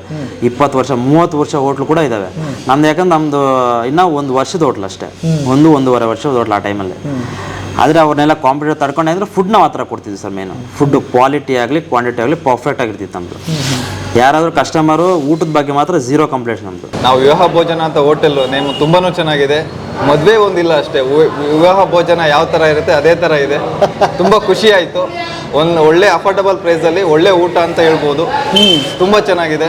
ನೀವು ಯಾವುದೇ ಐಟಮ್ ಕೇಳಿದ್ರು 2 ಸರಿ 3 ಸಲ ತುಂಬ ಸಲ ಬಂದು ಯಾವುದೇ ಮದುವೆ ಊಟದಲ್ಲಿ ಹೋದ್ರೂ ನೀವು ಯಾವುದೇ ಎಲ್ಲ ಐಟಮ್ನು ಯಾವುದನ್ನು ಕೇಳಲ್ಲ 2 ಸಲ 3 ಸಲ. ಇಲ್ಲಿ ಯಾವುದೇ ಒಂದು ಐಟಮ್ನು ತುಂಬ ಚೆನ್ನಾಗಿ ಕೇಳ್ತಾರೆ. ನೀವು ಒಂದು ಕೋಸುಂಬರಿಯಿಂದ ಹಿಡಿದು ನೀಟ್ನೆಸ್ ತುಂಬ ಚೆನ್ನಾಗಿ ಹೈಜಿನಿಕ್ ಆಗಿದೆ. ಎಲ್ಲ ಕ್ವಾಲಿಟಿಯಾಗೇ ಇದೆ. ಯಾವುದನ್ನು ಕೂಡ ಅಲ್ಲೆಗಳೇ ಥರ ಯಾವುದೂ ಇಲ್ಲ, ಎಲ್ಲ ಕ್ವಾಲಿಟಿಯಾಗಿದೆ. ತುಂಬ ಚೆನ್ನಾಗಿದೆ. ಮನೆಯಲ್ಲಿ ಊಟ ಹೆಂಗ್ ಮಾಡ್ತೀವಿ, ಒಂದು ಹಬ್ಬದ ಊಟ ನಾವು ನಮ್ಮ ಮನೆಯವ್ರ ಥರ 2 ಸರಿ 3 ಸತಿ ಹೆಂಗ್ ಕೇಳ್ತೀವಿ ಅದೇ ಥರ ಮನೆಯವ್ರ ಥರನೇ ಟ್ರೀಟ್ ಮಾಡ್ತಾರೆ. ತುಂಬ ಚೆನ್ನಾಗಿದೆ. ಕಸ್ಟಮರ್ ಬೇಕಿರೋದೇನು ಈ ಕಾಲದಲ್ಲಿ ದುಡ್ಡು ಮಕ ನೋಡಲ್ಲ ತುಂಬ ಜನ. ಮೇಯ್ನು ಕ್ವಾಲಿಟಿ ಫುಡ್ಡು ಕೊಡಬೇಕಷ್ಟೇ ಕಸ್ಟಮರ್ಗೆ. ನಾವು ಅದೇನೇ ಫಾಲೋ ಮಾಡ್ತಿದ್ವಿ. ಲಾಸ್ ಆಗುತ್ತೋ ಬಿಡುತ್ತೋ, ಲಾಸೋ ಗೊತ್ತಿಲ್ಲ, ಒಟ್ಟಿನಾಗೆ ಕ್ವಾಲಿಟಿ ಫುಡ್ ಕೊಡ್ತಾನೆ ಹೋಗ್ತೀವಿ. ಸ್ಟಾರ್ಟಿಂಗಿಂದ ಎಂಡಿಂಗ್ವರೆಗೂ ಕೂಡ ಕ್ವಾಲಿಟಿ ಫುಡ್ ಕೊಡ್ತಾ ಹೋದ್ವಿ ನಾವು. ಸೋಷಿಯಲ್ ಮೀಡಿಯಾ ತುಂಬ ಬಳಸ್ಕೊಂಡ್ರಿ, ಅದು ನಿಮ್ಗೆ ಹೆಲ್ಪ್ ಆಯ್ತಾ? ಹೌದು ಸರ್, ಹೆಲ್ಪ್ ಆಯಿತು. ಸೋಷಿಯಲ್ ಮೀಡಿಯಾನ ಹೆಲ್ಪ್ ಆಯಿತು. ಇನ್ಸ್ಟಾಗ್ರಾಮ್ ಆ್ಯಡ್ಸ್ ಎಲ್ಲ ಮಾಡಿಸಿದ್ವಿ. ತುಂಬ ಕಸ್ಟಮರ್ಸ್ ಅವರಾಗೆ ಬಂದುಬಿಟ್ಟು ಆ್ಯಡ್ಸ್ ಎಲ್ಲ ಮಾಡ್ಕೊಂಡು ಹೋಗ್ತಿದ್ರು. ಅದಕ್ಕೆಲ್ಲ ಸಪೋರ್ಟ್ ಮಾಡ್ತಿದ್ವಿ. ಅದರಿಂದ ಸ್ವಲ್ಪ ಬೆಳೀತು ನಮ್ಮದು ರೆಸ್ಟೋರೆಂಟ್. ಈಗ ಒಂದು ಸವಾಲು ಹೆಣ್ಮಕ್ಳಿಗೆ ಇದ್ದೇ ಇದೆ. ಮನೆಯಲ್ಲಿ ಬೇಕಾದಷ್ಟು ಮಾಡಿ ಹಾಕ್ತಿರ್ತೀರಿ. ನನ್ಗೆ ಅನ್ಸೋದು ಏನು ಗೊತ್ತಾ, ಬೇರೆ ಟೇಸ್ಟ್ ಬೇಕು, ಬೇರೆಯವ್ರು ಮಾಡಿರೋದನ್ನ ಸ್ವಲ್ಪ ಟೇಸ್ಟ್ ನೋಡಬೇಕು ಅಂತ. ಯಾವಾಗಲೂ ನಾವೇ ಮಾಡಿ ಆ ಟೇಸ್ಟ್ನ ನೋಡಿ ಒಂದು ಹೋಮ್ ಮೇಕರ್ಗೆ ಒಂದು ಒಳ್ಳೆ ಸ್ಪೆಷಲ್ ಊಟ ಕೊಡ್ಬೋದು ಅಂದರೆ ಇಲ್ಲಿ ಖಂಡಿತ ಬರ್ಬೋದು. ಮತ್ತು ಪ್ಯೂರ್ ವೆಜಿಟೇರಿಯನ್ಸಿಗೆ ಈ ಥರದ ಹೋಟೆಲ್ ಸಿಗೋದು ತುಂಬ ಕಷ್ಟ. ಸೊ ತುಂಬ ಚೆನ್ನಾಗಿದೆ. ನನಗೆ ತುಂಬ ಇಷ್ಟ ಆಯಿತು. ಈಗ ಯಾವಾಗಲಾದರೂ ಮನೆಗೆ ಸಣ್ಣ ಫಂಕ್ಷನ್ ಬಂದ್ರು ಇವರು ಊಟ ಕೊಡಿಸ್ತಾರೆ? ಖಂಡಿತ ಕರೆಸ್ಬೋದು ಸರ್. ಇವರು ಅರೇಂಜ್ಮೆಂಟ್ ಮಾಡಿಕೊಟ್ರೆ ಖಂಡಿತ ಕೊಡ್ತಾರಂತೆ. ಆ ಥರ ಮಾಡ್ಬೋದು. ಮತ್ತು ನನ್ಗೆ ಅನ್ಸೋದು ನಿಮ್ಮ ಚಾನಲ್ ಬಗ್ಗೆ ಎಲ್ಲ ಕಡೆ ಎಲ್ಲವುದು ನಡೀತಾ ಇರುತ್ತೆ. ಸೊ ಅದನ್ನು ಎಲ್ರಿಗೂ ತಲುಪಿಸೋ ಅಂತ ಕೆಲಸ ಮಾಡ್ತಾ ಇದ್ದೀರಲ್ಲ, ನಿಮಗೆ thank you so much. Thank you. ಹಾಂ, ಭಾಳ ಖುಷಿ ಆಯಿತು. ಏನಂದರೆ ನೋಡಿ, ಈ ಥರದವ್ರು ಬೆಳಿಬೇಕು ಅಲ್ವಾ, ಒಂದು ಉದ್ಯಮ ಬೆಳಿಬೇಕು. ಹೌದು. ಆಮೇಲೆ ಒಳ್ಳೇದಾಗಬೇಕು. ಇಲ್ಲಿ ಅಟ್ಲೀಸ್ಟು ಅವ್ರು ನೋಡಿ, ಆ ಹುಡುಗರು ಎಷ್ಟು ಕಷ್ಟಪಟ್ಟು ಮೇಲೆ ಬಂದಿದ್ದಾರೆ. ಅವ್ರಿಗೊಂದು ಸಪೋರ್ಟ್ ನಮ್ದು ಅಷ್ಟೇ. ಬಟ್ ನೀವು ಯಾವುದೋ ರೀಲ್ಸ್ ನೋಡ್ಕೊಂಡೇ ಬಂದಿದ್ದೀರಿ. ಹೌದು ಅಲ್ವಾ? ಅದಾದಮೇಲೆ 1 ವರ್ಷ ಮುಗೀತು. 1 ವರ್ಷ ಮುಗಿದ್ಮೇಲೆ ಸರ್ ಇಲ್ಲೇ ಕಂಟಿನ್ಯೂ ಮಾಡಿ, ನೀವು ಇದ್ರೆ ಇನ್ನೂ ಚೆನ್ನಾಗಿ ಮಾಡ್ಬೋದು ಇನ್ನೂ ರೆಸ್ಟೋರೆಂಟ್ ಅಂದರು. ಯಾಕೆಂದರೆ ನಾವು ಇವಾಗ ಒಂದು ಲೆವೆಲ್ ನಮಗೂ ಒಂದು ಐಡಿಯಾ ಬಂತು, ಈ ಥರನೇ ಮಾಡಬೇಕು ರೆಸ್ಟೋರೆಂಟಲ್ಲಿ ಹಿಂಗೆ ಅಂತ. ನಾವು ಅದಕ್ಕೆ ಸರ್ಗೆ ಇವಾಗ ಒಂದು ಲೆವೆಲ್ಗೆ ತಂದು ಕೊಟ್ಟಿದ್ದೀವಿ. ನಡ್ಸ್ಕೊಂಡು ಹೋಗ್ಬೋದು ಆರಾಮಾಗಿ, ಅವರು ತೊಂದರೆ ಇಲ್ಲದೆ. ನಾವು ಒಂದು ಸ್ವಂತ ಮಾಡ್ಬೋದು ಅಂತ ನಾವೊಂದು ಪ್ಲ್ಯಾನ್ ಹಾಕಿ ಸರ್ನ ಕೇಳಿದ್ವಿ. ಸರ್ ಈ ಥರ ಮಾಡಬೇಕು ಒಂದು ಅಂತ. ಸಣ್ಣ ಪ್ರಶ್ನೆ ಇದೆ, ಆಮೇಲೆ ಮುಂದಕ್ಕೆ ಹೋಗಿ. ಈಗ ಅವ್ರು ನಡೆಸಿದಾಗ ಲಾಸ್ ಆಗಿದ್ದ ಪಾಯಿಂಟ್ ಏನು, ನೀವು ಮಾಡಿದಾಗ ಲಾಭ ಆಗಿದ್ದ ಪಾಯಿಂಟ್ ಏನು? ಸರ್ ಅವರು ಮಾಡಿದಾಗ ಅಲ್ಲೇ ಇದ್ರಿ, ಕೆಲಸ ಮಾಡ್ತಿದ್ರಿ, ಸೇಮ್ ಫುಡ್ ಕೊಡ್ತಾ ಇದ್ರಿ, ಯಾಕೆ ಲಾಸ್ ಆಯ್ತು ಅಂತ ನಿಮ್ಗೆ ನೀವು ಹೇಳ್ತೀರಿ? ಸರ್ ಯಾಕಂದರೆ ನಮ್ಮ ಸರ್ಗೆ ಒಂದೇ ಬಿಸ್ನೆಸ್ ಇರಲಿಲ್ಲ. ಇವಾಗ ಕ್ಯಾಟ್ರಿಂಗ್ ನೋಡ್ಕೋಬೇಕಿತ್ತು, ಸಣ್ಣ ಪುಟ್ಟ ಹೋಟ್ಲ್ 2-3 ಇದ್ವು, ಎಲ್ಲ ಒಂದೇ ಇವರ ಕೆಲಸ ಮಾಡೋರು ಯಾವ ಥರ ಮಾಡ್ತಾರೆ, ನಮ್ದು ಇವತ್ತೇನಾದ್ರು ಮುಗಿಸ್ಕೊಂಡು ಹೋಗ್ಬೇಕು ಆ ಥರ. ಯಾಕಂದ್ರೆ ಒಬ್ಬರೇ ನೋಡ್ಕೋಬೇಕು ಅಂದರೆ, ಯಾಕಂದ್ರೆ ಬೆಳಗ್ಗಿಂದ ಸಾಯಂಕಾಲ ತನಕ ಅಲ್ಲೇ ಇದ್ದು ನೋಡ್ಬೇಕು ಎಲ್ಲ ಕೂಡ, ಏನೇನು ನಡೀತಿದೆ ರೆಸ್ಟೋರೆಂಟಲ್ಲಿ, ಏನೇನಿಲ್ಲ ಪ್ರತಿಯೊಂದು ನಿಂತು ನೋಡಿದ್ರೆ ಮಾತ್ರ ಗೊತ್ತಾಗುತ್ತೆ. ಯಾಕಂದರೆ ಸರ್ಗೆ ಒಂದೇ ಕೆಲಸ ಆಗಿದ್ರೆ ಅಲ್ಲೇ 24 hours ಇದು ನೋಡ್ತಿದ್ರು, ಆ ಥರ ಆಗಲಿಲ್ಲ ಸರ್ಗೆ. ತುಂಬ ಬೇರೆ ಬೇರೆ ಕೆಲಸಗಳೆಲ್ಲ ತುಂಬ ಇದ್ವು. ಅವ್ರು ಏನು ಮಾಡೋದು, ಬಂದು ಒಂದು 1 hour 2 hours ಮಾತ್ರ ಸ್ಪೆಂಡ್ ಮಾಡ್ತಿದ್ರು. 1 hour 2 hours ಸ್ಪೆಂಡ್ ಮಾಡೋದೇ ಗೊತ್ತಾಗಲ್ಲ. ಮತ್ತು ಹೋಟ್ಲಿಂದ ಐಟಮ್ ತೊಗೊಂಡೋಗೋದು, ಹೇಳ್ದಂಗೆ ಕೇಳ್ದಂಗೆ ಎಲ್ಲ ಇರ್ತವೆ, ತುಂಬ ಇರ್ತವೆ. ನಾವೆಲ್ಲ ಅಲ್ಲೇ ನಿಂತು ನೋಡಿದ್ವಿ ಎಲ್ಲ ಪ್ರತಿಯೊಂದು ಕೂಡ. ಅಲ್ಲೇ ಬೆಳಗ್ಗಿಂದ ಸಂಜೆವರೆಗೂ ಬೆಳಗ್ಗೆ ಅಲ್ಲೇ ರೂಮ್ ಮಾಡ್ಕೊಂಡಿದ್ವಿ, ಬೆಳಗ್ಗಿಂದ ಸಾಯಂಕಾಲ ತನಕ ಅಲ್ಲೇ ಇರ್ತಿದ್ವಿ ನಾವು. ರೆಸ್ಟೋರೆಂಟ್ ಬಿಟ್ಟು ಎಲ್ಲೂ ಹೋಗ್ತಿರ್ಲಿಲ್ಲ. ಪ್ರತಿ ದಿವಸ ಕೂಡ ಅಲ್ಲೇ ನಾನು ಇಲ್ಲಾಂದರೆ ನಮ್ಮಣ್ಣ ಇಬ್ಬರಲ್ಲಿ ಒಬ್ರು ಕಂಪಲ್ಸರಿ ಅಲ್ಲೇ ಇರ್ತಿದ್ವಿ, ಎಲ್ಲೂ ಹೋಗ್ತಿರ್ಲಿಲ್ಲ. ರೆಸ್ಟೋರೆಂಟ್ ಅಂತಲೇ ಅದೊಂದೇ ಪ್ರಪಂಚ ಆಗ್ಬಿಟ್ಟಿತ್ತು ನಮ್ಗೆ ಅವಾಗ. ರೆಸ್ಟೋರೆಂಟೇ ಪ್ರಪಂಚ, ಅದನ್ನು ಟಾಪ್ ಲೆವೆಲ್ ತಗೊಂಡೋಗ್ಬೇಕು ಅಷ್ಟೇ. ಅದೇ ಉದ್ದೇಶ ಇತ್ತು ನಮ್ಮದು, ಅದೇ ಥರನೇ ಮಾಡೋದು. ಸೊ ಈಗ ಒಳ್ಳೆ ಲೆವೆಲಿಗೆ ಬಂದಿತ್ತು. ನಿಮಗೆ ಏನಾದರೂ ಆಗಿತ್ತಾ ಮಾತುಕತೆ ಇಷ್ಟು ವರ್ಷ ಏನು ಅಂತ? ಹೌದು ಸರ್, 1 ವರ್ಷ ಅಂತ ಮಾತುಕತೆ ಆಗಿತ್ತು. 1 ವರ್ಷ ಆಯಿತು. 1 ವರ್ಷ ಆಯಿತು. ಮತ್ತೆ ಕೇಳಿದ್ವಿ, ಸರ್ ಈ ಥರ ಮುಂದೆ ಕಂಟಿನ್ಯೂ ಮಾಡೋದ ಹೆಂಗೆ ಅಂತ ಕೇಳಿದ್ವಿ. ಇಲ್ಲ, ನಾನು ನಡ್ಸ್ಕೊಂಡು ಹೋಗ್ತೀನಿ ಅಂತ ಸರ್ ಹೇಳಿದ್ರು. ಅದಕ್ಕೆ ನಾವು ಅವ್ರು ನಡ್ಸ್ಕೊಂಡು ಹೋಗ್ತೀನಿ ಅಂದಿದ್ದಕ್ಕೆ ನೀವಿಲ್ಲೇ ಕಂಟಿನ್ಯೂ ಮಾಡಿ ಕೆಲಸ ಅಂತ ಹೇಳಿದ್ರು. ನಾವು ಅದಕ್ಕೆ ಇಲ್ಲಿ ಅಲ್ಲೇ ಕಂಟಿನ್ಯೂ ಮಾಡ್ತಿದ್ರೆ ಮತ್ತೆ ಅದೇ ಅಂದರೆ ನಿಮ್ಮ ಇರಾದೆ ಇನ್ನೂ ಮುಂದಕ್ಕೆ ಕೊಟ್ಟಿದ್ರೆ ಆ ಹೋಟ್ಲ್ ನಡೆಸ್ತಿದ್ರಿ? ನೀವು ನಡೆಸ್ತಿದ್ವಿ ಸರ್. ಓನರ್ ಪರ್ಮಿಷನ್ ಕೊಟ್ಟಿದ್ರೆ ನಡೆಸ್ತಿದ್ವಿ. ಯಾಕಂದರೆ ಇನ್ನೂ ಅಷ್ಟೊಂದು ಟಾಪ್ಗೆ ಹೋಗಿರಲಿಲ್ಲ ರೆಸ್ಟೋರೆಂಟು, ಇನ್ನೂ ಜಾಸ್ತಿ ಮಾಡಬೇಕಿತ್ತು ಕೆಲಸ. ಅವೆಲ್ಲ ನಾವು ಇನ್ನು 1 year ಎಲ್ಲ ಪ್ಲ್ಯಾನ್ ಮಾಡಿದ್ವಿ. ಸರ್ ಈ ಥರ ಹೇಳಿದ್ರಲ್ಲ, ನಾನು ಕಂಟಿನ್ಯೂ ಮಾಡ್ತೀನಿ, ಅವೇನೇನು ಪ್ಲ್ಯಾನ್ ಇದಾವೆ ನನಗೆಲ್ಲ ಹೇಳಿ ನಾನು ಮುಂದುವರ್ಸ್ಕೊಂಡು ಹೋಗ್ತೀನಿ ಅಂತ ಹೇಳಿದ್ರು. ಸರಿ ಸರ್ ಆಯಿತು ಅಂದ್ಬಿಟ್ಟು ಎಲ್ಲ ಅವ್ರಿಗೆ ಹ್ಯಾಂಡ್ ಓವರ್ ಮಾಡಿ ನಾವು ಇಲ್ಲಿ ಬೇರೆ ಕಡೆ ರೆಸ್ಟೋರೆಂಟ್ ಮಾಡೋಕ್ಕೆ ಪ್ಲ್ಯಾನ್ ಮಾಡ್ತೀವಿ. ಅಂದರೆ ಅವರು ಮತ್ತೆ ಸಂಬಳಕ್ಕೆ ಕೇಳಿದ್ರ? ಹಾಂ, ಸಂಬಳಕ್ಕೆ ಕೇಳಿದ್ರು. ಅವ್ರು ಅವಾಗ ಸ್ಟಾರ್ಟಿಂಗ್ ಕೊಡೋಕ್ಕಿಂತ ಚೆನ್ನಾಗೇ ಕೊಡ್ತೀನಿ, ನೀವು ಇದೇ ಥರ ನಂಗೆ ಸಪೋರ್ಟ್ ಮಾಡಿ ಅಂತ ಕೇಳಿದ್ರು. ನಾವಿಲ್ಲ ಸರ್, ಕೇಳಿದ್ವಿ ಸರ್ ನಾವು ಒಂದು ನಿಮ್ಮ ಥರನೇ ಒಂದು ರೆಸ್ಟೋರೆಂಟ್ ಪ್ಲ್ಯಾನ್ ಮಾಡಬೇಕು, ನಿಮ್ಮ ಥರ ನಾವು ಬೆಳಿಬೇಕು ಅಂತ ಹೇಳಿದ್ವಿ. ಬಂದ್ರಿ. ಸೊ ಅವಾಗ ಒಂದಿಷ್ಟು ದುಡ್ಡು ಇತ್ತ ನಿಮ್ಮ ಹತ್ರ, ಇಬ್ಬರ ಹತ್ರ? ಇಲ್ಲ ಸರ್, ನಮ್ಮ ಹತ್ರ ಇದ್ದಿದ್ದು ಒಂದು 10 lakhs ಇತ್ತು ಅಷ್ಟೇ. ಸ್ಟಾರ್ಟಿಂಗ್ ಒಂದು 10 lakhs ಇತ್ತು ನಮಗೆ. ಆ ಟೈಮಲ್ಲಿ ಸ್ವಲ್ಪ ಕಾಂಟ್ಯಾಕ್ಟ್ಸ್ ಇತ್ತು, ಕಸ್ಟಮರ್ಸ್ದೆಲ್ಲ ಒಳ್ಳೆಯವ್ರ ಕಸ್ಟಮರ್ ಎಲ್ಲ ಪರಿಚಯ ಆಗಿದ್ದರು. ಎಲ್ಲ ನಾವು ಕೇಳಿದ್ವಿ ಈ ಥರ 1 year ನಮ್ದು ಅಗ್ರಿಮೆಂಟ್ ಮುಗೀತು, ನಾವು ಹೊಸದು ಮಾಡಬೇಕಂತ ನಾವು ಕಸ್ಟಮರ್ಸ್ ಎಲ್ಲ ಕೇಳಿದ್ವಿ. ಕಸ್ಟಮರ್ಸೇ ಅವ್ರದ್ದಂತ ರಿಲೇಟಿವ್ ಎಲ್ಲ ಯಾರೂ ಇಲ್ಲ. ಈ ಥರ ಕೇಳಿದ್ವಿ, ನೀವು ಮಾಡಿ ನಾವು ಸಾಥ್ ಕೊಡ್ತೀವಿ ಅಂತ ಹೇಳಿದರು. ಅವರು ಹೆಲ್ಪ್ ತೊಗೊಂಡು, ಪ್ಲಸ್ ನಮ್ಮ ಬ್ರದರ್ ಇದ್ರಲ್ಲ ಅವ್ರಿಗೂ ಸ್ವಲ್ಪ ಕಾಂಟ್ಯಾಕ್ಟ್ಸ್ ಇತ್ತು, ನನಗೂ ಸ್ವಲ್ಪ ಕಾಂಟ್ಯಾಕ್ಟ್ಸ್ ಇತ್ತು. ಅವೆಲ್ಲ ತೊಗೊಂಡು ಬ್ಯಾಂಕಲ್ಲಿ ಲೋನ್ ತೊಗೊಂಡ್ವಿ. ಮತ್ತು ನಮ್ಮ ಫ್ಯಾಮ್ಲಿ ಸ್ವಲ್ಪ ನಮ್ಮ ಮನೇಲಿ ಗೊತ್ತಿದ್ದಂಗೆ ಬೇರೆ ಕಡೆಲ್ಲ ಲೋನ್ ಸಾಲ ತೊಗೊಂಡು ಬಡ್ಡಿಗೆ ಈ ರೆಸ್ಟೋರೆಂಟ್ನ ಒಂದು 2 months ಹೋದ್ವಿ. ಇಲ್ಲಿ ಒಂದು ರೆಸ್ಟೋರೆಂಟ್ ಖಾಲಿ ಅಂತ ಇಲ್ಲಿ ಸಿಕ್ತು, ಇಲ್ಲಿ ಬಂದು ನಾವು ಸ್ಟಾರ್ಟ್ ಮಾಡಿದ್ವಿ. ಬಟ್ ನಿಮ್ಮ ಬ್ರದರ್ ಹೇಳ್ತಿದ್ರು ಸಾಲ ಆಗಿದೆ, ಬಡ್ಡಿಗಳು ಸಾಲ ಮಾಡಿದ್ದೀವಿ ಅಂದರೆ ಬಡ್ಡಿ ಸುಮಾರು ಜನ ಅದೇ ಹೇಳಿದ್ನಲ್ಲ, ತುಂಬ ಜನ ಸಪೋರ್ಟ್ ಕೊಟ್ಟಿದ್ದಾರೆ. ನಮ್ಮ ಹತ್ರ ಅಷ್ಟೊಂದು ದುಡ್ಡೇನಿರಲಿಲ್ಲ ಸರ್. ತುಂಬ ಜನ ಹೆಲ್ಪ್ ಮಾಡಿದ್ದಾರೆ. ಯಾಕಂದ್ರೆ ಬಡ್ಡಿ ಅಂದರೆ ಅವರು ಈಗ ಎಲ್ಲ ಕಡೆ ನಡೀತಿದೆ, ಸ್ವಲ್ಪ ಕಮ್ಮಿಗೆ ತಗೊಂಡು ಬೇರೆಯವ್ರ ತಗ ಜಾಸ್ತಿ ಇದ್ದಾವೆ, ನಮ್ಗೆ ಕಮ್ಮಿಗೆ ತಗೊಂಡು ಕೊಟ್ಟಿದ್ದಾರೆ. ನಾವು ಇರ್ತೀವಿ ಮಾಡು ಅಂತ ಸಪೋರ್ಟ್ ಕೊಟ್ಟಿದ್ದಾರೆ. ಸ್ವಲ್ಪ ಜನ ತುಂಬ ಅಮೌಂಟು ಕೊಟ್ಟಿದ್ದಾರೆ. ಏನೂ ಇಲ್ಲ ಸರ್, ಯಾವುದು ಅಗ್ರಿಮೆಂಟ್ ಇಲ್ಲ, ಅಂದರೆ ಏನೊಂದು ನಮ್ದು ಆ ಪ್ರಾಫಿಟ್ ಏನೊಂದು ಇಲ್ಲ, ಏನೂ ಇಲ್ದಲೇ ದುಡ್ಡು ಕೊಟ್ಟಿದ್ದಾರೆ. ಅದೇ ಅವರೇ ತುಂಬ ಸಪೋರ್ಟ್, ಅದೊಂದು ಧೈರ್ಯ. ತುಂಬ ಜನನೂ ಸಿಕ್ಕಿದ್ರು, ತುಂಬ ಹೆಲ್ಪ್ ಮಾಡಿದ್ದಾರೆ. ಅವ್ರನ್ನ ಯಾವತ್ತೂ ಮರೆಯೋಂಗಿಲ್ಲ. ಒಂದಿನ ನಾನು ಏನಾದರೂ ಮಾಡಿದಾಗ ಪ್ರತಿಯೊಬ್ಬರನ್ನು ಕರೆಸ್ಬೇಕು. ಎಂಥ ಫ್ರೆಂಡ್ಶಿಪ್ ನಿಮ್ಮಿಬ್ಬರದ್ದು, ಎಷ್ಟು ಜೀವದ ಗೆಳೆಯರ್ರಿ ನೀವು? ಇದ್ದಾರೆ ಸರ್, ಇದ್ದಾನೆ. ಅವನು ಅಷ್ಟೇ ತುಂಬ ಸಪೋರ್ಟಿವ್ ಆಗಿದೆ. ಅವನದು ಫೀಲ್ಡ್ ಇದ್ದಿದ್ದೇ ಬೇರೆ, ನಾನು ಬೇಡ, ಅವನು ಇದಕ್ಕೆ ಕರೆಯೋದೇ ಬೇಡ ಅಂದ್ಕೊಂಡಿದ್ದೆ, ಬಟ್ ಅನಿವಾರ್ಯ. ಓಕೆ, ಅವನಿದ್ದಾರೆ, ಇನ್ನೊಂದು 3-4 ಜನ ಇದ್ದಾರೆ. ಏನೇ ಆದರೂ ನಾವು ಸಪೋರ್ಟಿವ್ ಆಗಿರ್ತೀವಿ ಅಂತ ನಿಂತಿದ್ದಾರೆ ಸರ್. ನಮ್ಮ ಶೆಫ್ ಆಗಲಿ, ಇನ್ನೂ 1-2-3 ಹುಡುಗರು ಇದ್ದಾರೆ. ಎಲ್ಲರೂ ಅಷ್ಟೇ, ಏನೇ ಆದರೂ ರಾತ್ರಿ ಆಗಲಿ ನಮ್ಮದು ಅಂದ್ಕೊಂಡು ಮಾಡ್ತಿದ್ದಾರೆ, ನನಗೋಸ್ಕರ ಮಾಡ್ತಿದ್ದಾರೆ ಹೇಳ್ಬೇಕು. ನಮ್ಮ ಮೇನ್ ಸಾಥ್ ಅಂದರೆ ನಮ್ಮ ಹೆಡ್ ಕುಕ್ಕು ಸಂತೋಷ್ ಅಂತ. ಅವರು ಅಲ್ಲೇ ರೆಸ್ಟೋರೆಂಟಲ್ಲಿ ವರ್ಕ್ ಮಾಡ್ತಿದ್ದು, ನಮ್ಮ ಜೊತೆ ಅವರು ಬಿಟ್ಬಿಟ್ರು, ನಾವು ಮಾಡಲ್ಲ ಅಲ್ಲಿ ಅಂತ.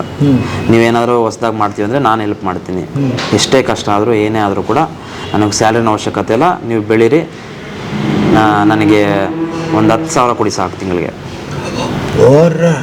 ಏನ್ರಿ ಭಟ್ರಿಗೆ ಲಕ್ಷಾಂತರ ಸಂಬಳ ಇದೆ. ಹೌದು ಸರ್, ಅವರು ತುಂಬ ಜಾಸ್ತಿ ಇದೆ ಸಂಬಳ ಅವ್ರಿಗೆ. ಆದರೂ ನಾನು ಹೆಲ್ಪ್ ಮಾಡ್ತೀನಿ ಮುಂದೆ ನಿಂತು, ಎಷ್ಟೇ ಕಷ್ಟ ಆಗಲಿ ನಾನು ಮಾಡ್ತೀನಿ. ಅವರು ಫುಡ್ ಆ ಥರ ಮಾಡ್ತಾರೆ ಸರ್, ಕ್ವಾಲಿಟಿ ಫುಡ್ ಮಾಡ್ತಾರೆ ಅವರು. ಫುಡ್ಡಲ್ಲಿ ಯಾರು ಕೂಡ ಕಂಪ್ಲೇಂಟ್ ಮಾಡಿಲ್ಲ ಇಲ್ಲಿವರೆಗೂ. ಆ ಥರ ಫುಡ್ ಮಾಡ್ತಾರೆ. ಟೈಮಿಂಗ್ಸ್ ಅಂತ ನೋಡೋದೇ ಇಲ್ಲ ಅವರು. ಬೆಳಗ್ಗೆ 4 ಗಂಟೆಗೆ ಬರ್ತಾರೆ, ಮತ್ತು 8 ಗಂಟೆ ಆಗಲಿ 9 ಗಂಟೆ ಆಗಲಿ ಎಲ್ಲ ಕೆಲಸ ಮುಗಿಸಿ ಹೋಗ್ತಾರೆ. ಆ ಥರ ನಿಮ್ಮ ಬಗ್ಗೆ ಅಂತೂ ಅದ್ಭುತವಾಗಿ ಹೇಳಿದ್ದಾರೆ. ಎಂಥ ತ್ಯಾಗ ಮಾಡಿದ್ದೀರಿ ಸರ್ ನೀವು. ನಿಮ್ಮ ಹೆಸರು ಸರ್? ಸಂತೋಷ್ ಅವರು. ನಿಮ್ಮ ಎಕ್ಸ್ಪೀರಿಯನ್ಸ್ ಹೋಟೆಲ್ ಫೀಲ್ಡಲ್ಲಿ? 22 ಇಯರ್ಸ್ ಸರ್. 22 ವರ್ಷ. 22 ಅಬೋವ್ ಆಗಿದೆ. ಹಾಂ. ಬಟ್ 22 ಅಂದರೆ ನಮ್ದು ಈ ಫೀಲ್ಡ್, ಈ ಕುಕ್ಕಿಂಗ್ ಫೀಲ್ಡಿಗೆ ಬಂದುಬಿಟ್ಟು ಒಂದು 15 ಇಯರ್ಸ್ ಅಬೋವ್ ಆಯ್ತು. ಬಟ್ ಈಗ ಹಾಂ ಸರ್, ಎಷ್ಟು ದುಡ್ಡು ಕೊಟ್ಟರು ಭಟ್ರು ಸಿಗದಂಥ ಕಾಲ ಮತ್ತು ನಂಬಿಕೆ ದುಬಾರಿಯಾದ ಕಾಲ. ಓಕೆ. ನೀವು ಅದನ್ನೆಲ್ಲ ಒಟ್ಟಿಗೆ ಬಿಟ್ಟು ಲಕ್ಷಾಂತರ ಸಂಬಳ ಸಿಗುವಂಥದ್ದನ್ನು ಬಿಟ್ಟು ಈ ನಾನಿದ್ದೀನಿ ನೀವು ಮಾಡ್ರಿ ಅಂತ ಹೇಳ್ಬಿಟ್ಟು ಗೆಳೆಯರ ಜೊತೆಗೆ ನಿಂತ್ಕೊಂಡಿದ್ದೀರಿ. ಏನು ಹೇಳ್ತೀರಿ ಸರ್ ಅದ್ರ ಬಗ್ಗೆ? ಸರ್, ಸಂಬಳ ಎಲ್ಲ ಕಡೆ ಸಿಗೋದು, ಏನು ಮಾಡಿದ್ರು ಸಿಗುತ್ತೆ ದುಡ್ಡು ಅನ್ನೋದು. ಬಟ್ ವ್ಯಕ್ತಿತ್ವ ದುಡ್ಡು ಕೊಟ್ಟು ಸಿಗದಿರೋದು. ನಂಬಿಕೆ ವ್ಯಕ್ತಿತ್ವನೂ ದುಡ್ಡು ಕೊಟ್ಟರೆ ಸಿಗಲ್ಲ ಸರ್. ಅದು ಉಳಿಸ್ಕೊಳ್ಬೇಕು ಮುಖ್ಯವಾಗಿ. ಅದು ಇವ್ರು ನನ್ನ ಹತ್ರ ಉಳಿಸ್ಕೊಂಡಿದ್ದಾರೆ. ಅದಕ್ಕೆ ನಾನು ಸಂಬಳನೂ ಮಾತಾಡಿಲ್ಲ. ಇದ್ರದಾಗೆ ಏನಪ್ಪ ನೀನು ಬೆಳೆ, ನಿನ್ನ ಜೊತೆ ನಾನಿದ್ದೀನಿ, ಅದು ಏನು ಹೇಳಿ ನನ್ನ ಕೈಲಾಗುತ್ತೆ ಮಾಡ್ತೀನಿ ಅಷ್ಟೇ ಸರ್. ಮತ್ತೇನು ಹೇಳೋಕ್ಕೂ ಆಗಲ್ಲ ನಮ್ಮ ಕೈಲಿ. ಎಂತ ಮಾತಾಡ್ಬಿಟ್ರಿ ಸರ್. ಯಾಕೆ ಅಂದರೆ ಹಾಂ ಸರ್ ಭಾಳ ಕಷ್ಟ ಇವತ್ತು. ಆಮೇಲೆ ಅವ್ರು ಹೇಳ್ತಿದ್ರು ನೀವಿಲ್ಲ ಅಂದರೆ ಇದು ಹೋಟ್ಲ್ ನಡೆಯೋದಿಲ್ಲ ಸರ್. ಅದು ಅವ್ರು ಬಂದಿದ್ದಕ್ಕೆ ನಾವು ಇದನ್ನು ಧೈರ್ಯ ಮಾಡಿದ್ವಿ ಅಂತ ಸರ್. ಅದು ಸುಮ್ಮನೆ ಹೇಳೋದು. ಬಟ್ ಅವ್ರು ನಾನು ಅಂದಮೇಲೆ ಅಷ್ಟೊಂದು ಅಭಿಮಾನ ಇಟ್ಕೊಳ್ಳಿ. ನಾನಿಲ್ಲ ಅಂದರೆ ಇನ್ನೊಬ್ರು ಇಲ್ಲಾಂದ್ರೆ ಮತ್ತೊಬ್ರು, ಅದಲ್ಲ ಮುಖ್ಯವಾಗಿ. ಕಷ್ಟಪಡೋರು ಯಾರು ಸಿಕ್ಕರೂ ಆಗತ್ತೆ ಅಲ್ವಾ. ನಂಬಿಕೆ ನಮ್ಮ ಮೇಲೆ ಅವ್ರು ನಂಬಿಕೆ ಇಟ್ಕೊಂಡು, ಅವ್ರ ಮೇಲೆ ನಾನು ನಂಬಿಕೆ ಇಟ್ಕೊಂಡಿದ್ದೀನಿ. ನಾನು ಇಲ್ಲಾಂದ್ರೂ ಅದನ್ನು ಹೆಂಗೆ ಮಾಡ್ಬೇಕು ಅನ್ನೋದು ಅವ್ರಿಗೆ ಕಲಿಸ್ಕೊಟ್ಟಿದ್ದೀನಿ. ನಾನು ಒಂದಿನ ಇಲ್ಲ ಅಂದರು, ಯಾಕಂದ್ರೆ ನಮಗೂ ರಜೆ ಬೇಕಾಗಿರುತ್ತೆ, ಮನೆ ಎಲ್ಲರೂ ಹೋಗ್ಬೇಕಂತ, ಅವಾಗ ಅವ್ರಿಗೆ ರೆಡಿ ಮಾಡಿಸಿದ್ದೀನಿ ನಮ್ಮ ಹುಡುಗರನ್ನ. ಆ ಥರ ನಾನು ಮೇಂಟೈನ್ ಮಾಡ್ಕೊಂಡು ಹೋಗ್ತಾ ಇದ್ದೀವಿ ಸರ್.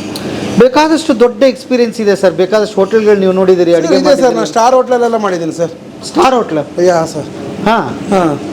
ಹೌದಾ? 2 ಸ್ಟಾರ್ 3 ಸ್ಟಾರ್ ಎಲ್ಲ ಮಾಡಿದ್ದೀನಿ ಸರ್. ಹಾಂ. ರಮಣಶ್ರೀ, ವೆಸ್ಟ್ ಫೋರ್ಟು, ಕ್ಯಾನ್ಸು ಎಲ್ಲದರಲ್ಲ ಮಾಡಿದ್ದೀನಿ. ಅಲ್ಲೆಲ್ಲ ಒಳ್ಳೆ ಸಂಬಳ ಸರ್. ಇವಾಗ ಸಂಬಳ ನಾನು ಅಲ್ಲಿಗೆ ಹೋಗಿ ಮಾತಾಡ್ಕೊಂಡು 2.25 ಲಕ್ಷ ಸಂಬಳ ನಂಗೆ ಇವಾಗಲೂ ಕರೀತಾರೆ. 2.25 ಲಕ್ಷ? ಯಾ ಸರ್. ಹಾಂ. ಇವತ್ತಿಗೂ ಕರೀತಾರೆ ಬನ್ನಿ ಅಂತ. ಹಾಂ. ನಮ್ಗೆ ಅದು ಬೇಡ ಸರ್. ಬೇಡ? ಯಾಕೆ ಸರ್? ಸಂಬಳಕ್ಕೆ ನಾನು ಬೆಲೆ ಕೊಡಲ್ಲ ಸರ್. ದುಡ್ಡಿಗೆ ನಾನು ಬೆಲೆನೇ ಕೊಡಲ್ಲ.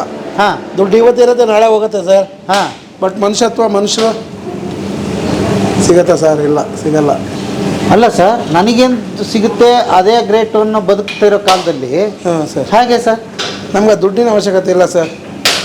ಕಷ್ಟಕ್ಕೆ ಎಷ್ಟು ಬೇಕು, ಹಸ್ವಾದಾಗ ಎಷ್ಟು ಊಟ ಬೇಕು ಅಷ್ಟೇ ನಂಗೆ ಬೇಕು. ಅತಿಯಾಗಿ ನಾನು ಆಸೆ ಪಡೋಕೆ ಹೋಗಲ್ಲ.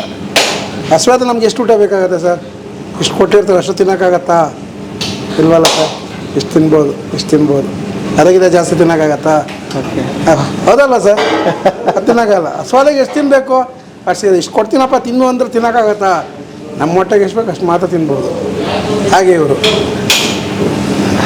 ಏನು ಹೇಳ್ತೀರಿ ನಿಮ್ಮ ಈ ಹುಡುಗರ ಬಗ್ಗೆ? ಸರ್, ಬೆಸ್ಟ್ ಹುಡುಗರು ಸರ್. ಕಷ್ಟಪಡ್ತಾ ಇದ್ದಾರೆ. ಅದು ನಾನು ಬೆನ್ನೆಲುಬಾಗಿದ್ದೀನಿ ಅಷ್ಟೇ. ಇಳೆಯ ವಯಸ್ಸು, ಬೆಳಿಬೇಕಂತ ಆಸೆ ಇದೆ. ಬೆಳೆಸ್ಕೊಡೋರು ಯಾರಿಲ್ಲ ಅವ್ರಿಗೆ ಜೊತೆಗೆ. ಅದಕ್ಕೆ ನಾನು ನಿಂತಿದ್ದೀನಿ ಅಷ್ಟೇ. ಬೆಳೀರಪ್ಪ, ನಾನು ಇದ್ದೀನಿ ಕೋಟಿಗೆ ಅಷ್ಟೇ. ಭವಿಷ್ಯ ಇದೆ ಅಂತೀರಿ ಹುಡುಗರಿಗೆ? ಭವಿಷ್ಯ ಇದೆ ಸರ್. ಕಷ್ಟಪಡ್ತಾವನಲ್ವಾ, ಕಷ್ಟಕ್ಕೆ ಹೆಲ್ಪು ಆಗ್ತಾನೆ ಇನ್ನೊಬ್ರು ಹುಡುಗರಿಗೆ ಅಂತ ಬೆಳಿಬೇಕು ಸರ್.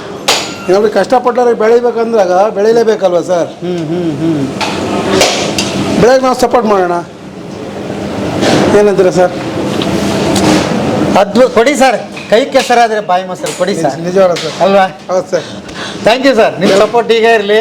ಭಾಳ ಖುಷಿ ಆಯಿತು ನಿಮ್ಮನ್ನು ಮಾತಾಡಿಸಿ. Thank you.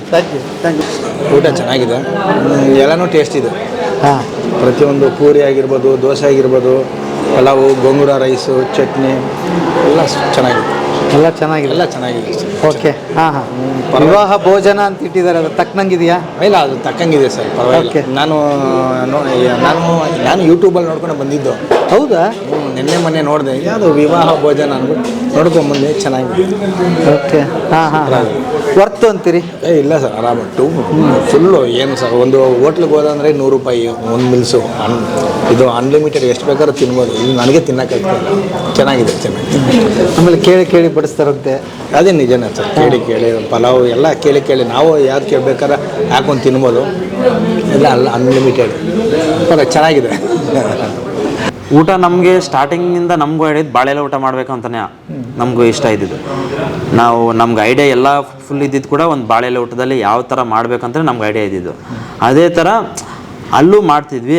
ಅದಕ್ಕಿಂತ ಸ್ವಲ್ಪ ಡಿಫ್ರೆಂಟಾಗಿ ಐಟಮ್ಸು ಪ್ರತಿ ದಿವಸನೂ ವೆರೈಟಿ ಫುಡ್ ಕೊಡೋಣ ವಿತ್ ಕಮ್ಮಿ ಪ್ರೈಸಲ್ಲಿ ಅಂತ ಹೇಳ್ಬಿಟ್ಟು ಈ ರೆಸ್ಟೋರೆಂಟ್ ಸ್ಟಾರ್ಟ್ ಮಾಡಿದ್ವಿ. ಈಗ ವಿವಾಹ ಭೋಜನ ಅಂತ ಇಟ್ಟಿದ್ದು ಕಾರಣ ಏನು? ಸೊ ವಿವಾಹ ಭೋಜನ ಅಂತ ನಾವು ಅದೇ ಒಂದು ರೆಸ್ಟೋರೆಂಟ್ ಪ್ಲಾನ್ ಅಂತ ಇದು ರೆಸ್ಟೋರೆಂಟ್ ನೋಡಿದ್ವಿ. ಅದಾದಮೇಲೆ ತುಂಬ ಡಿಸ್ಕಸ್ ಆಯಿತು. ನಮ್ಗೆ ಒಂದು 20 ದಿವಸ ಅದಕ್ಕೆ ಟೈಮ್ ಹಿಡಿತು. ಯಾವ್ದು ನೇಮ್ ಇಡೋಣ, ಒಂದು 100-200 ನೇಮ್ ಸೆಲೆಕ್ಟ್ ಮಾಡಿದ್ವಿ. ಯಾವುದು ಫೈನಲ್ ಆಗಲಿಲ್ಲ. ಹಿಂಗೆ ಕುತ್ಕೊಂಡು ನಾವು ಮನೇಲಿ ಕುತ್ಕೊಂಡು ಮಾತಾಡ್ತಿದ್ವಿ. ಆ ಟೈಮಲ್ಲಿ ನಮ್ಮ ಮನೆಯವರು ಈ ಥರ ಏನು ಮಾಡಬೇಕು ಅಂತ ನೀವು ಮೇನ್ ಮಾಡಿದ್ದೀರ ಹೋಟ್ಲ ಅಂತ. ನಾವು ಬಾಳೆಲೆ ಊಟ ಮಾಡಿದ್ವಿ. ಬಾಳೆಲೆ ಊಟ ಏನು ಊಟ ಕೊಡ್ತೀರಾ ಅಂತ ನಾವು ಒಂದು ಮದುವೆ ಊಟ ಥರ ಕೊಡೋಣ ಅಂತ ನಾವು ಪ್ಲಾನ್ ಮಾಡಿದ್ದೀವಿ. ಒಂದು 20-25 ಐಟಮ್ 30 ಐಟಮ್ ಕೊಡೋಣ ಒಂದು ಬಾಳೆ ಊಟದಲ್ಲಿ ಅಂತ ಪ್ಲಾನ್ ಮಾಡಿದ್ವಿ. ಮತ್ತು ಹಂಗೆ ಮದುವೆ ಊಟನ ಅಂತ ಇಟ್ಬಿಡಿ, ನೇಮು ಚೆನ್ನಾಗಿರುತ್ತಲ್ಲ ಅಂದರು. ಮದುವೆ ಊಟ ಅನ್ನೋದು ಚೆನ್ನಾಗಿರಲ್ಲ. ನಾವು ಆ ಟೈಮಲ್ಲಿ ವಿವಾಹ ಭೋಜನ ಇಟ್ಟರೆ ಚೆನ್ನಾಗಿರುತ್ತೆ ಅಂತ ನಮ್ಗೆ ಅವಾಗ ಫ್ಲಾಶ್ ಆಯಿತು. ನಮ್ಮ ದೊಡ್ಡವರೆಲ್ಲ ಈ ಥರ ಹೇಳಿದ್ರು. ಅದಕ್ಕೋಸ್ಕರ ವಿವಾಹ ಭೋಜನ ಇಡೋಣ ಅಂತ ನಾವು ಹೆಸರು ಸೆಲೆಕ್ಟ್ ಮಾಡಿದ್ವಿ. ಲಿಸ್ಟ್ ನೋಡ್ತಾ ಇದ್ದೆ, 23ಕ್ಕೂ ಹೆಚ್ಚು ಐಟಮ್ ಇದೆ. ಹೌದು ಸರ್, 23ಕ್ಕೂ ಹೆಚ್ಚು ಐಟಮ್ ಇದೆ. ಅದು ಕೂಡ ಪ್ರತಿ ದಿವಸನೂ ಬೇರೆ ಆಗಿರುತ್ತೆ ಐಟಮ್ಸ್ ಎಲ್ಲ. ಇವಾಗ ಕೋಸಂಬರಿ ಆಗಿರಲಿ, ಪಲ್ಯ, ಪಾಪಾಡು, ಮತ್ತು ದೋಸೆ ಕೂಡ. ದೋಸೆ ಪ್ರತಿ ದಿವಸ ರಾಗಿ ದೋಸೆ, ಅದ್ರ ಜೊತೆಗೆ ಇಲ್ಲಾಂದರೆ ಅಕ್ಕಿ ರೊಟ್ಟಿ, ಮಸಾಲೆ ದೋಸೆ, ರಾಗಿ ರೊಟ್ಟಿ, ಈ ಥರ ಪ್ರತಿ ದಿವಸನೂ ಬೇರೆ ಪೂರಿ ಮಾಡ್ತೀವಿ. ಪೂರಿಯಲ್ಲೂ ಕೂಡ ವೆರೈಟಿ ಮಾಡ್ತೀವಿ. ಪಾಲಕ್ ಪೂರಿ ಅಂತ, ಬೀಟ್ರೂಟ್ ಪೂರಿ, ಈ ಥರ ಡಿಫ್ರೆಂಟಾಗಿ ಕೊಡ್ತೀವಿ. ಹೋಳಿಗೆ ಆಗಲಿ, ಸಾಂಬಾರ್ಸ್ ಆಗಲಿ, ಪ್ರತಿ ದಿವಸನೂ ಬೇರೆ ಆಗಿರುತ್ತೆ ಎಲ್ಲ ಐಟಮ್ಸ್. ಏನು ಪ್ರೈಸ್ 249 rupees. 249 ಅನ್ಲಿಮಿಟೆಡ್. ಯಾವ್ದು ಎಷ್ಟು ಬೇಕಾದ್ರೂ ತಗೋಬೋದು? ಹೌದು ಸರ್. ಈಗ ನಾನೊಂದು 10 ದೋಸೆ ತಿಂತೀನಪ್ಪ. ತಿನ್ನಿ ಸರ್, 20 ದೋಸೆ ತಿನ್ನಿ, ಪರವಾಗಿಲ್ಲ. ಹೋಳಿಗೆ ಮಾತ್ರ ಒಂದು ಲಿಮಿಟೆಡ್ ಇರುತ್ತೆ ಸರ್. ಅದನ್ನ ಹಂಗಿಟ್ಟಿದ್ದೀರಿ? ಹೋಳಿಗೆ ಮಾತ್ರ ಒಂದು ಪೀಸ್ ಇರುತ್ತೆ, ಇನ್ನು ಬಾಕಿ ಎಲ್ಲ ಅನ್ಲಿಮಿಟೆಡ್ ಇರುತ್ತೆ ಸರ್. ನಾವು ಮದುವೆಯಲ್ಲಿ ಈ ಥರ ಊಟ ಮಾಡೋದು ಫಸ್ಟ್ ಟೈಮ್. ಈ ಥರ ಶಾಪಲ್ಲಿ ಈ ಥರ ಕೊಡ್ತಾ ಇರೋದು. ಮದುವೆ ನೆನಪಾಗ್ತಾ ಇದೆ. Really good and tasty too. ಏನು ಕೇರಳ ಕಡೆ ನಿಮ್ದು ಸ್ಪೆಷಲ್ ಊಟ?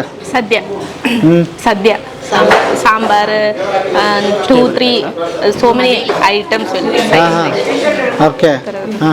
Avail, kalan, pachadi. But this is different, nice, ಚೆನ್ನಾಗಿದೆ. ಓಕೆ. ಈಗ ಒಬ್ಬ ಗ್ರಾಹಕ ಒಂದು ದಿವಸ ಬಂದು ನಾನು ಇಲ್ಲಿ ಊಟ ಮಾಡಿದೆ ಅಂತ ಅನ್ಕೊಳ್ಳೋಣ. ಹೌದು ಸರ್. ಮರುದಿವಸನೂ ನಾನು ಬಂದರೆ ಇಲ್ಲಿ ಆ ಐಟಮ್ಸ್ ಇರಲ್ಲ ಸರ್, ಬೇರೆ ಎಲ್ಲ ಬೇರೆ ಐಟಮ್ ಇರುತ್ತೆ. ಯಾವ ಗ್ರಾಹಕರನ್ನ ದೃಷ್ಟಿಕೋನದಲ್ಲಿ ಇಟ್ಕೊಂಡು ಮಾಡಿದ್ದೀರಿ? ಈಗ ದಿನನಿತ್ಯ ಈಗ ಒಬ್ಬ ಕಾಮನ್ ಪೀಪಲ್ ಇಲ್ಲಿ ಊಟ ಮಾಡ್ಬೋದು ಅಂತಂದರೆ ಮೋಸ್ಟ್ಲಿ ಫ್ಯಾಮ್ಲಿ ಕರ್ಕೊಂಡು ಬಂದು 15 ದಿವಸಕ್ಕೋ 1 ತಿಂಗಳಿಗೋ 1 ವಾರಕ್ಕೋ ಒಂದ್ಸಲ ಊಟ ಮಾಡ್ಬೋದು ಅಂತ ನಾನು ಅಂದ್ಕೊಂಡಿದ್ದೀನಿ. ಹೌದು ಸರ್. ನೀವೇನು ಅಂದ್ಕೊಂಡಿದ್ದೀರಿ? ಅದೇ ನಾವು ಇವಾಗ ಈ ಬಾಳೆಲೆ ಊಟ ನಾರ್ಮಲಾಗಿ ಪ್ರೈಸ್ ಬಂದ್ಬಿಟ್ಟು ನಾವು ಒಂದು 350-300 ಇಟ್ಟರೆ ಮಾತ್ರನೇ ಅದು ಒಂದು ರೇಂಜ್ಗಿರುತ್ತೆ. ಅದೇ ಅವ್ರಿಗೆ ಕಮ್ಮಿ ಬಜೆಟಲ್ಲೇ ಸಿಗಬೇಕು ಅಂತ ತುಂಬ ಐಟಮ್ಸ್ನ ಕಮ್ಮಿ ಬಜೆಟಲ್ಲಿ ಸಿಗಬೇಕು ಅಂತಲೇ ನಾವು 249 ತುಂಬ ಕಮ್ಮಿ ರೇಟಲ್ಲಿ ಇಟ್ಟಿದ್ದೀವಿ ಸರ್. ಅದು ಬಿಟ್ಟರೆ ಬೇರೆ ಏನಾದರೂ ಆಪ್ಷನ್ ಇದೆಯಾ? ಅಷ್ಟಿಲ್ಲಪ್ಪ ನನ್ನ ಹತ್ರ ದುಡ್ಡು ಅದಿಲ್ಲ ಅಂದರೆ ನಿಮಗೆ ನಾವು ಅದಕ್ಕೊಂದು ಸೆಲ್ಫ್ ಕೂಡ ಮಾಡಿದ್ದೀವಿ. ಸೆಲ್ಫಲ್ಲಿ ನಿಮಗೆ ಕಾಫಿ ಬರೀ 15 ರೂಪಾಯಿ ಕೊಡ್ತಾಯಿದ್ವಿ. ಮತ್ತು ನಿಮಗೆ ಅದೇ ಊಟನ ಇಲ್ಲೇ ಕೊಡೋ ಥರ ಊಟನೇ ಪ್ಲೇಟ್ ಮೀಲ್ಸ್ ಅಂತ ಮಾಡಿದ್ದೀವಿ. ಅದು ಬರೀ 80 ರೂಪಾಯಿ ಕೊಡ್ತೀವಿ. ಮತ್ತು ಟಿಫನ್ ಕಾಂಬೋ ಅಂತ ಮಾಡಿದ್ವಿ, ಅದು ಕೂಡ 80 ರೂಪಾಯಿ ಕೊಡ್ತೀವಿ. ನಾರ್ತ್ ಐಟಮ್ಸು ಮತ್ತು ಎಲ್ಲ ಕೂಡ ನಿಮಗೆ 40 ರೂಪೀಸಿಂದನೇ ಊಟ ಸ್ಟಾರ್ಟ್ ಕೊಡ್ತೀವಿ. ಇಡ್ಲಿ ಬಂದುಬಿಟ್ಟು ಒಂದು 15 ರೂಪಾಯಿ ಮಾತ್ರನೇ. ನಾವೆಲ್ಲ ಜಾಸ್ತಿ ಫುಲ್ ಸ್ಟ್ಯಾಂಡರ್ಡಾಗಿ ಮಾಡಿಲ್ಲ. ಎಲ್ಲ ಪ್ರತಿ ದಿವಸನೂ ನಮ್ಮ ಹೋಟ್ಲಿಗೆ ಬಂದು ತುಂಬ ಜನ ಇಲ್ಲಿ ರೂಮ್ ಮಾಡ್ಕೊಂಡಿರೋರು, ಅಡುಗೆ ಮಾಡದಿರೋರೆಲ್ಲ ಇರ್ತಾರೆ. ಅವ್ರಿಗೆ ಕಮ್ಮಿ ಬಜೆಟಲ್ಲೇ ಸಿಗಬೇಕು ಅಂದ್ಬಿಟ್ಟು ನಾವು ಎಲ್ಲ ಫುಲ್ ಕಮ್ಮಿ ರೇಟಲ್ಲಿ ಇಟ್ಟಿದ್ವಿ ಐಟಮ್ಸ್ ಎಲ್ಲ. ಏನು ಕಾಂಬೋ ಏನೋ ಕೊಡ್ತಾರೆ ಅಂತ ಕೇಳಿ? ಟಿಫನ್ ಕಾಂಬೋ ಅಂತ ಕೊಡ್ತೀವಿ ಸರ್. ಅದು ನೀವೆಲ್ಲ ಸಪ್ರೇಟ್ ತೊಗೊಂಡ್ರೆ 140 ರೂಪೀಸ್ ಆಗುತ್ತೆ. ಒಂದೇ ಬಲ್ಕಲ್ಲಿ ಅದಕ್ಕೆ ಕಾಂಬೋ ಅಂತ ಮಾಡಿಬಿಟ್ಟು ಬರೀ 80 ರೂಪೀಸ್ ಮಾಡಿದ್ವಿ. ಏನೇನು ಕೊಡ್ತೀರಿ ಅದರಲ್ಲಿ? ಅದರಿಗೆ ಉಪ್ಪಿಟ್ಟು, ಕೇಸರಿ ಬಾತು, ಒಂದು ಮಿನಿ ಮಸಾಲೆ ದೋಸೆ, ಒಂದು ವಡೆ ಮತ್ತು ಒಂದು ಕಾಫಿ. 80 ರೂಪಾಯಿ? ಹೌದು. ಕಾಫಿನೂ ಸೇರಿ? ಕಾಫಿನೂ ಸೇರಿ. ಬಟ್ ನೀವು ಒಂದು ದಿವಸ 600 ರೂಪಾಯಿಗೆ ನೀವು ಕೆಲಸಕ್ಕೆ ಹೋದವರು, ಇವತ್ತು ಎಷ್ಟು ಜನ ಕೆಲಸ ಕೊಟ್ಟಿದ್ದೀರಿ? ಇವತ್ತು 35 ಜನಕ್ಕೆ ಕೆಲಸ ಕೊಟ್ಟಿದ್ದೀರಿ. ಎಷ್ಟು ದೊಡ್ಡ ಜರ್ನಿ ಅಲ್ವಾ ನಿಮ್ಮದು ಹಿಂತಿರುಗಿ ನೋಡಿದ್ರೆ? ಬಟ್ ನಿಮಗೂ ಅವತ್ತು ಎಲ್ಲೋ ಮಲಗಿದ್ದೀರಿ, ಎಲ್ಲೋ ಇದ್ದಿದ್ದೀರಿ, ಎಲ್ಲೋ ಒಂದು ಬಸ್ಸಲ್ಲಿ ಬಸ್ ಸ್ಟ್ಯಾಂಡಲ್ಲೆಲ್ಲ ಮಲಗಿದ್ದೀನಿ ಸರ್, ಮೆಜೆಸ್ಟಿಕ್ಕಲ್ಲಿ. ತುಂಬ ಇದೆ ರೈಲ್ವೆ ಸ್ಟೇಷನಲ್ಲಿ ಕ್ಯಾಟ್ರಿಂಗ್ ಹೋಗುವಾಗ ಜಾಗ ಇಲ್ದಾಗ, ಚೌಟ್ರಿಲಿ ಆಚೆಲ್ಲಿ ಮಲಗಿದ್ದೀವಿ, ಸೊಳ್ಳೆ ಕಚ್ಚಿಸ್ಕೊಂಡಿದ್ದೀನಿ. ತುಂಬ ಇದೆ, ಸುಲಭ ಅಲ್ಲಿ ನಾನು ಬರಲಿಲ್ಲ, ತುಂಬ ಕಷ್ಟಪಟ್ಕೊಂಡೇ ಬಂದೆ. ಬಟ್ ಇಲ್ಲಿವರೆಗೂ ಬಂದು ನಿಂತಿದ್ದೀನಿ, ಅದೊಂದು ಹೆಮ್ಮೆ, ಖುಷಿ, ಸಮಾಧಾನ. ಇನ್ನು ಮುಂದೆ ಬೆಳಿಬೇಕು, ನಾನು ಒಬ್ಬನೇ ಬೆಳಿಬೇಕಂತ ನಂದೇನಿಲ್ಲ. ನನ್ನ ಒಟ್ಟಿಗೆ ನಮ್ಮ ಹುಡುಗರು ಇದ್ದಾರೆ, ಎಲ್ಲರೂ ಬೆಳಿಬೇಕು. ನಾನು ಎಷ್ಟು ಕಷ್ಟಪಟ್ಟಿನೋ ಹಂಗೆ ನಮ್ಮ ಹುಡುಗರನ್ನು ಬೆಳೆಸ್ಬೇಕು ಎಂಬುದು ನನ್ನ ಉದ್ದೇಶ ಅಷ್ಟೇ. ಹೆದರಬೇಡಿ, ನಾವೆಲ್ಲ ಇದೀವಲ್ಲ. ಏನು ಬ್ರದರ್, ನಿಮ್ಮಂಥವ್ರು ಗೆಲ್ಲಬೇಕು ಒಂದು ದಿವಸ ನಾನು ಹೇಳ್ತೀನಲ್ಲ, ಏನು ಇಲ್ಲದೆ ಬಂದಿದ್ದು ನಾನು ಬೆಂಗಳೂರಿಗೆ 4 ಜೊತೆ. ನನಗೆ ಈಗಲೂ ನೆನಪಿದೆ, ನಾನು ಮಲ್ಲೇಶ್ವರಮಿಗೆ ಬಂದಿದ್ದು 3 ನೈಟ್ ಪ್ಯಾಂಟು 4 ಟೀ ಶರ್ಟು ಅಷ್ಟೇ. ಒಂದು 200-250 ರೂಪಾಯಿ ಬಸ್ ಚಾರ್ಜ್. ಅವತ್ತು ಫೋನ್ ಸ್ವಿಚ್ ಆಫ್ ಆಗಿತ್ತು, ಕೆಲಸಕ್ಕೆ ಹೇಳಿದ್ರು ಕ್ಯಾಟ್ರಿಂಗಿಗೆ, ಫೋನ್ ಚಾರ್ಜ್ ಇಲ್ಲ. ಫೋನ್ ಯಾರನ್ನ ಹೆಂಗೆ ಕೇಳಿದ್ರೆ ಫೋನೇ ಕೊಡ್ತಿರ್ಲಿಲ್ಲ. ಅವಾಗೆಲ್ಲ ಫೋನ್ಗಿನ್ ಕಿತ್ಕೊಂಡು ಹೊತ್ಕೊಂಡು ಹೋಗ್ತಾರೆ ಎಂಬುದೊಂದು ಇದಿತ್ತು. ನಾನು ಒಬ್ಬನೇ ಬಂದಿದ್ದು, ನಂಗೆ ಬೆಂಗಳೂರು ಹೊಸ್ತು. ಅದೇ ಫಸ್ಟ್ ಟೈಮ್ ಬಂದು ನಂಗೆ ಈಗಲೂ ನೆನಪೈತೆ. ಮಲ್ಲೇಶ್ವರಂ ಸರ್ಕಲ್ ಕುವೆಂಪು ಸ್ಟ್ಯಾಚು ಇದೆಯಲ್ಲ, ಅದಕ್ಕೆ ಅಲ್ಲಿ ಬುಕ್ ಸ್ಟೋರ್ ಇದೆ, ಅಲ್ಲಿ ಮೆಟ್ಲ ಮೇಲೆ ಕೂತ್ಕೊಂಡು ಎಷ್ಟು ಹತ್ತಿದ್ದೀನೋ. ಒಬ್ಬನೇ ಇದ್ದಿದ್ದೆ, ನನ್ನ ಫೋನ್ ಬೇರೆ ಸ್ವಿಚ್ ಆಫ್ ಆಗಿದೆ. ಯಾರನ್ನು ಕೇಳೋದು ಫೋನು, ಹೆಂಗೆ ಕೇಳೋದು, ಕೇಳ್ತಾರೆ ಕೊಡ್ತಾರೋ ಇಲ್ವೋ ಏನು, ಇವತ್ತು ತುಂಬ ಭಯ ಪಟ್ಕೊಂಡು ಯಾರನ್ನೋ ಒಬ್ರನ್ನ ಕೇಳಿದ್ಮೇಲೆ ಕೊಟ್ಟರು. ಫೋನ್ ಇಸ್ಕೊಂಡು ಅವ್ರಿಗೆ ಫೋನ್ ಮಾಡಿ ಅವರು ನಾನು ಎಷ್ಟು 8 ಕ್ರಾಸಲ್ಲಿ ಇಳಿಬೇಕಿತ್ತು, ಸರ್ಕಲಲ್ಲಿ ಇಳಿದ್ಬಿಟ್ಟಿದೆ. ಜಸ್ಟ್ ಒಂದು ಅರ್ಧ ಕಿಲೋಮೀಟ್ರ್ ಇಲ್ಲ, ಒಂದು 400 ಮೀಟರ್ಸ್ ಡಿಸ್ಟೆನ್ಸ್, ಅಷ್ಟು ಗೊತ್ತಿರಲಿಲ್ಲ ನನಗೆ. ಹೇಳಿದೆ, ಆಮೇಲೆ ಯಾವ ಅಡ್ರೆಸ್ ಗೊತ್ತಾಗಿರಲಿಲ್ಲ. ಆಮೇಲೆ ಅವ್ರು ಹೇಳಿದ್ರು ಅಲ್ಲಿ ವಾಸವಿ ಮಾಲ್ ಅಂದ್ಬಿಟ್ಟು. ಈಗಲೂ ನೆನಪಾಯ್ತು, ನಾನು ಫಸ್ಟ್ ಬಂದಿದ್ದೆ ಅಲ್ಲೇ ಕೆಲಸ ಮಾಡಿದೆ, ಮಲ್ಲೇಶ್ವರಂ ಸರ್ಕಲ್. ಅದನ್ನ ಯಾವತ್ತೂ ಮರೆಯೋಕ್ಕಾಗಲ್ಲ. ಅದಾದಮೇಲೆ ತುಂಬ ಕಷ್ಟಪಟ್ಕೊಂಡು ನೈಟು ಹಗ್ಲಂದಂಗೆ ಕೆಲಸ ಮಾಡೀನಿ, ಸೇವ್ ಮಾಡೀನಿ. ಹುಡುಗರು ಇದ್ದರು, ಹುಡುಗರನ್ನ ಹಾಕ್ಕೊಂಡು ಅದಾದಮೇಲೆ ಇಲ್ಲಿವರೆಗೂ ಬಂದಿದ್ದೀವಿ. ಭಾಳ ಸೀನಿಯರ್ ಅಂತ ನೀವು. ಯಾವಾಗಿಂದ ಹೋಟೆಲ್ ಫೀಲ್ಡೇ ಸರ್? ನಾನೊಂದು 20 ಇಯರ್ಸಿಂದ ಮಾಡ್ತಾ ಇದ್ದೀನಿ. ಓಕೆ. ಹಾಂ, ಏನೇನು ಮಾಡಿದ್ದೀರಿ ಹೋಟೆಲಲ್ಲಿ? ಅದೇ ವೆಯ್ಟ್ರ್ ಮಾಡಿದ್ದೀನಿ, ಬೇರೆ ಕೌಂಟ್ರ್ ಕೆಲಸ ಮಾಡಿದ್ದೀನಿ, ಇಲ್ಲಿ ಮ್ಯಾನೇಜರಾಗಿ ಮಾಡ್ತಾ ಇದ್ದೀನಿ ವರ್ಕು. ಹೇಗಿತ್ತು ಜರ್ನಿ ನಿಮ್ಮ ನೆನೆಸ್ಕೊಳ್ಳೋಲ್ಲ? ಚೆನ್ನಾಗಿದೆ. ಹಾಂ, ಅನಿವಾರ್ಯ ಪರಿಸ್ಥಿತಿಲಿ ಹೋಟೆಲ್ಲೇ ಹೆಲ್ಪ್ ಆಗೋದು ಆ್ಯಕ್ಚುಲಿ. ಯಾರಿಗಾರ ಕೆಲಸ ಇಲ್ಲ ಅನ್ನೋರಿಗೆ ತಕ್ಷಣ ಸಿಗೋ ಕೆಲಸ ಅಂದರೆ ಹೋಟ್ಲೇನೆ ಮೇಯ್ನು. ಬೇರೆ ಕೆಲಸ ಅಂದರೆ ಇನ್ನೂ ಎಲ್ಲ ಪ್ರಾಬ್ಲಮ್ಗಳು ಇರ್ತವೆ. ಅದರಿಂದ ಒಂದಿಷ್ಟು ಜನಕ್ಕೆ ತಕ್ಷಣಕ್ಕೆ ಕೆಲಸ ಮಾಡ್ತಾರೆ, ಒಂದಿಷ್ಟು ಏನೋ ಬೇರೆ ಸೆಟ್ ಆಗೋದು ಬಿಟ್ಟು ಹೋಗ್ಬಿಡ್ತಾರೆ. ನೀವು ಕಂಟಿನ್ಯೂ ಆಗಿ ಇದರಲ್ಲೇ ಇದ್ದೀರಿ, ಇದ್ರ ಗುಟ್ಟು ಹೇಳಿ. ಅದು ಏನಂದ್ರೆ ಇವಾಗೆಲ್ಲ ಸರ್ ಆನ್ಲೈನ್ ಡ್ಯೂಟಿ ಎಲ್ಲ ಬಂದಿದೆ ಇವಾಗ. ಆನ್ಲೈನ್ ಡ್ಯೂಟಿಯಲ್ಲಿ ಏನಂದರೆ ನಿಮಗೆ ಆಲ್ಮೋಸ್ಟ್ ಯಾವಾಗ ಬೇಕಾದ್ರೂ ಡ್ಯೂಟಿ ಮಾಡ್ಬೋದು, ಯಾವಾಗ ಬೇಕಾದ್ರೂ ಆಫ್ ಮಾಡ್ಕೋಬೋದು. ಆ ಥರ ಒಂಥರ ಫ್ರೀಡಮ್ ಇರುತ್ತೆ. ಇಲ್ಲಿ ಅಂದರೆ ಡ್ಯೂಟಿ ಅವರ್ಸ್ ಇರುತ್ತೆ, ಇಷ್ಟು ಅವರ್ ಡ್ಯೂಟಿ ಮಾಡಲೇಬೇಕು. ಆಮೇಲೆ ವೀಕೆಂಡ್ಸಲ್ಲೆಲ್ಲ ರಜಾ ಇರಲ್ಲ ಆಲ್ಮೋಸ್ಟ್ ಹೋಟ್ಲು ಸ್ಟಾಫ್ದವ್ರಿಗೆ. ಅದರಿಂದ ಕೆಲವರು ಬಿಟ್ಟು ಹೋಗ್ತಾರೆ. ಆಮೇಲೆ ಕೆಲವರಿಗೆ ಬೇರೆ ಕೆಲಸ ಸೆಟ್ ಆಗಿರುತ್ತೆ, ಆ ಥರ ಅಡ್ಜಸ್ಟ್ ಆಗಿರಲ್ಲ. ಈ ಥರ ಎಲ್ಲ ಪ್ರಾಬ್ಲಮ್ ಇದ್ದೇ ಇರುತ್ತೆ. ಇಂಟ್ರೆಸ್ಟ್ ಪಟ್ಟು ಮಾಡೋರಿಗೆ ಕೆಲಸ ಮಾಡ್ಕೊಂಡು ಕೆಲಸ ಕಲ್ತ್ಕೊಂಡ್ರೆ ಅವರು ಒಂದು ಸ್ವಂತವಾಗಿ ಏನಾರು ಮಾಡ್ಬೋದು ಮುಂದಕ್ಕೆ. ಈಗ ನಿಮ್ಮದು ಇಲ್ಲಿ ಏನು ಕೆಲಸ? ಇಲ್ಲಿ ನಮ್ಮದು ಮ್ಯಾನೇಜರ್ ಆಗಿ ಮಾಡ್ತಾ ಇದ್ದೀನಿ. ಮ್ಯಾನೇಜರ್ ಏನೇನು ಕೆಲಸ ಇದೆ ಸರ್? ಮ್ಯಾನೇಜರ್ ಹುಡುಗರನ್ನೆಲ್ಲ ನೋಡೋದು, ಆಲ್ ಇನ್ಚಾರ್ಜು, ಹುಡುಗರು ಏನು ಮಾಡ್ತಾ ಇದ್ದಾರೆ, ಕೆಲಸ ಏನು ಮಾಡ್ತಾ ಇದ್ದಾರೆ ಅದು ನೋಡೋದು, ಮತ್ತು ಐಟಮ್ ಎಲ್ಲ ಏನು ಪಿಕಪ್ ಆಗ್ತಾ ಇದೆಯಾ, ರೆಡಿ ಆಗಿದೆಯಾ ಇಲ್ವೋ ನೋಡೋದು, ಈ ಥರ ಇದೆ. ದೊಡ್ಡ ಜವಾಬ್ದಾರಿ ನಿಮ್ಮದೇ. ಎಲ್ಲ ನಾವು ಇದ್ದೀವಿ, ಒಂದು 3 ಜನ. ನಾವು ಒಬ್ಬೊಬ್ಬರು ಒಂದೊಂದು ಟೈಮಲ್ಲಿ ಇರ್ತೀವಿ. ಈ ಹೋಟ್ಲಿಗೆ 3 ಜನ ಮ್ಯಾನೇಜರ್ ಇದ್ದೀರಿ. 3 ಜನ ಮ್ಯಾನೇಜರ್ ಕೆಲಸ ಹೆಂಗೆ ಹಂಚ್ಕೋತೀರಿ? ಅವ್ರದ್ದು ಯಾವ ಕೆಲಸ, ನಿಮ್ದೇನು ಕೆಲಸ? ಇವಾಗ ನಾವು ಡ್ಯೂಟಿಲಿದ್ದಾವೆ ನಾವು ಮಾಡ್ಕೊಳ್ತೀವಿ, ನಾವು ಇನ್ಚಾರ್ಜ್ ತೊಗೊಳ್ತೀವಿ. ಬೇರೆಯವ್ರು ಬಂದವಾಗ ಅವ್ರು ನೋಡ್ಕೊಳ್ತಾರೆ. ಈ ಥರ ನಾವು ಈಗ ಡ್ಯೂಟಿ ಕ್ಲೋಸ್ ಆದಾಗ ಹೋಗ್ತೀವಿ, ಅವ್ರು ಇನ್ನೊಂದು ಟೈಮ್ ಅವ್ರು ಮಾಡ್ಕೊಳ್ತಾರೆ. ಆ ಥರ ಇರುತ್ತೆ. ಅವರು ಹೇಳ್ತಿದ್ರು ಇಲ್ಲೇನೋ ಕೆಲಸದ ಅವಕಾಶಗಳಿದೆ ಅಂತ. ಹೌದಾ? ಹೌದು, ಇಲ್ಲಿ ಕೆಲಸದ ಅವಕಾಶ ಇದೆ. ಆಲ್ರೌಂಡರ್ಸ್ ಬೇಕು ನಮಗೆ ಸದ್ಯಕ್ಕೆ ಬೇಕಂದರೆ. ಯಾಕಂದರೆ ಸೌತ್ ಇಂಡಿಯನಲ್ಲಿ ಆಲ್ರೌಂಡರ್ಸ್ ಬೇಕು. ಯಾಕೆಂದರೆ ಇವಾಗ ಹುಡುಗರುಗಳು ರಜಾ ಮಾಡಿದವಾಗ ಬೇರೆ ಕೆಲಸ, ರಜಾ ಬಿಡೋ ಕೆಲಸ ಒಬ್ರು ಇರ್ತಾರೆ. ಆ ಥರದ್ದು ತೊಗೊಂಡ್ರೆ ನಮಗೆ ಇನ್ನೂ ಅನುಕೂಲ ಆಗುತ್ತೆ. ಆಲ್ರೌಂಡರ್ ಅಂದರೆ ಏನು? ಆಲ್ರೌಂಡರ್ ಅಂದರೆ ಸೌತ್ ಇಂಡಿಯನಲ್ಲಿ ಪೂರಿ ಮಾಡಬೇಕು, ಪೂರಿ ಅವರಿಗೆ ಪೂರಿ ಇಡ್ಲಿ ಮಾಡೋಕೆ ಒಬ್ರು ಬೇಕಾಗುತ್ತೆ. ಅವರು ಏನಾರ ರಜಾ ಹಾಕಿದವಾಗ ಅವ್ರಿಗೆ ರಜಾ ಕೊಡ್ಬೋದು. ದೋಸೆ ಅವರು ರಜಾ ಹಾಕಿದಾಗ ದೋಸೆ ರಜಾ ಬಿಡ್ಬೋದು. ಬೇರೆ ಕೆಲಸನೂ ಇದು ಮಾಡ್ಕೋಬೋದು. ಆ ಥರ. ಸಂಬಳ ಎಷ್ಟು ಕೊಡ್ತೀರಿ? ಸಂಬಳ ಇವಾಗ ಅವ್ರ ಕೆಲಸದ ಮೇಲೆ ಡಿಪೆಂಡು. ಅಂದರೆ ಈ ಕೆಲಸಕ್ಕೆ ಇಷ್ಟ ಅಂತ ಇದೆ. ಇವಾಗ ಒಂದು ವೆಯ್ಟ್ರ್ ಅಂದರೆ 15,000 ಕೊಡ್ತೀವಿ ಸ್ಟಾರ್ಟಿಂಗು. ಬೇರೆ ಈ ಥರ ಬೇರೆ ಕೌಂಟ್ರ್ ಕೆಲಸ ಅಂದರೆ 16-17 ಈ ಥರ ಇರುತ್ತೆ. ಬೇರೆ ಮಾಸ್ಟ್ರು ಅಂದರೆ ಒಂದು 20-25 ಮೇಲೆಲ್ಲ ಇರುತ್ತೆ. ಆದರೆ ಅವ್ರ ಕೆಲಸದ ಮೇಲೆ ಹೋಗುತ್ತೆ. ಆಮೇಲೆ ಅವ್ರ ಎಕ್ಸ್ಪೀರಿಯೆನ್ಸು ಮತ್ತು ಅವ್ರು ಮುಂಚೆ ಎಲ್ಲಿ ಕೆಲಸ ಮಾಡೋರು ಅವ್ರು ಏನು ಪೇಮೆಂಟ್ ತೊಗೊಳ್ತಾರೆ ಅದು ಇದಾಗುತ್ತೆ, ಡಿಪೆಂಡ್ ಆಗುತ್ತೆ. ಮತ್ತು ಅವ್ರದ್ದು ಸ್ಟಾರ್ಟಿಂಗ್ ಅಂದರೆ ಹೊಸದಾಗಿ ಸೇರ್ಕೊಂಡು ಒಂದು ಅವರು ನಾವು ಮಾತಾಡ್ಕೊಂಡು ಒಂದಿಷ್ಟು ಪೇಮೆಂಟ್ ಕೊಡ್ತೀವಿ ಸ್ಟಾರ್ಟಿಂಗ್ ಅಂತ ಮಾತಾಡ್ಕೊಂಡು ಕೊಡ್ತೀವಿ. 3 ಮಂತ್ಸ್ ಆದ್ಮೇಲೆ ಕೆಲಸ ಚೆನ್ನಾಗಿದ್ರೆ ಅವ್ರಿಗೆ ಇನ್ಕ್ರೀಸ್ ಮಾಡ್ಕೊಡ್ತೀವಿ ಆ ಥರ. ತಿಂಗಳಿಗೆ ಸಂಬಳ ಎಷ್ಟಾಗುತ್ತೆ ತುಂಬ ಆಗುತ್ತೆ ಸರ್ ತಿಂಗಳಿಗೆ. ಅಂದಾಜು ಒಂದು 6 lakhs. 6 ಲ್ಯಾಕ್ ಪ್ಲಸ್ 4 ಲಕ್ಷ ಬಾಡಿಗೆ 10 ಲಕ್ಷ ಹೋಯಿತು. ಹೌದು ಸರ್. ರೇಷನ್ದು ಬೇರೆ, ರೇಷನ್ದು ಬೇರೆ, ವಾಟರ್ ಬಿಲ್ ಬೇರೆ, ಕರೆಂಟ್ ಬಿಲ್ ಬೇರೆ. ಎಷ್ಟು ಬರ್ತದೆ? ವಾಟರ್ ಬಿಲ್ಲು, ಕರೆಂಟ್ ಬಿಲ್ಲು ಅದೊಂದು 40,000 50,000 ಸಾವಿರ ಬರುತ್ತೆ. ಹಾಂ ಮತ್ತು ಪ್ರಾವಿಷನ್ ಇರುತ್ತೆ, ಹಾಂ, ಅದು ಎಷ್ಟು? ಅದೊಂದು 3 lakhs ತನಕ ಬರುತ್ತೆ. ಮತ್ತು ವೆಜಿಟೇಬಲ್ ಬರುತ್ತೆ, ವೆಜಿಟೇಬಲ್ ಬಿಲ್ ಬರುತ್ತೆ, ಅದೊಂದು 2.5 lakhs ತನಕ ಬರುತ್ತೆ. ಓ ಅಂದರೆ ಒಟ್ಟಾರೆ ಟೋಟಲ್ ತಿಂಗಳಿಗೆ ಖರ್ಚು ಎಷ್ಟಿದೆ? ತಿಂಗಳಿಗೆ ಒಟ್ಟಾರೆ ಖರ್ಚು ಒಂದು 25 ಲಕ್ಷ ಆಗುತ್ತೆ ಸರ್. 25 ಲಕ್ಷ ಇದೆ.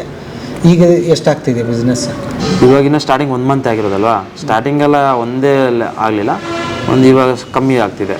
ನಾವು ಎಕ್ಸ್ಪೆಕ್ಟ್ ಮಾಡೋದಕ್ಕಿಂತ ಸ್ವಲ್ಪ ಕಮ್ಮಿ ಆಗ್ತಿದೆ ಎಷ್ಟಾಗ್ತದೆ ಇವಾಗ. ಪರ್ ಡೇಗೆ 40,000 to 50,000 ಈ ರೇಂಜಲ್ಲಿ ಆಗ್ತಿದೆ. ಬೆಳಿಗ್ಗೆ ಸಾಯಂಕಾಲ ಸೇರಿ ಎಷ್ಟು ಆದರೆ ನೀವು ಬಚಾವ್ ಆಗ್ತೀರಿ? ನಮಗೆ ಮಿನಿಮಮ್ ಅಂದರೆ ಒಂದು 80,000 ಆಗಬೇಕು. 80,000 ಅಂದರೆ ಡಬಲ್ ಆಗಬೇಕು. ಡಬಲ್ ಆಗಬೇಕು. ಓಕೆ.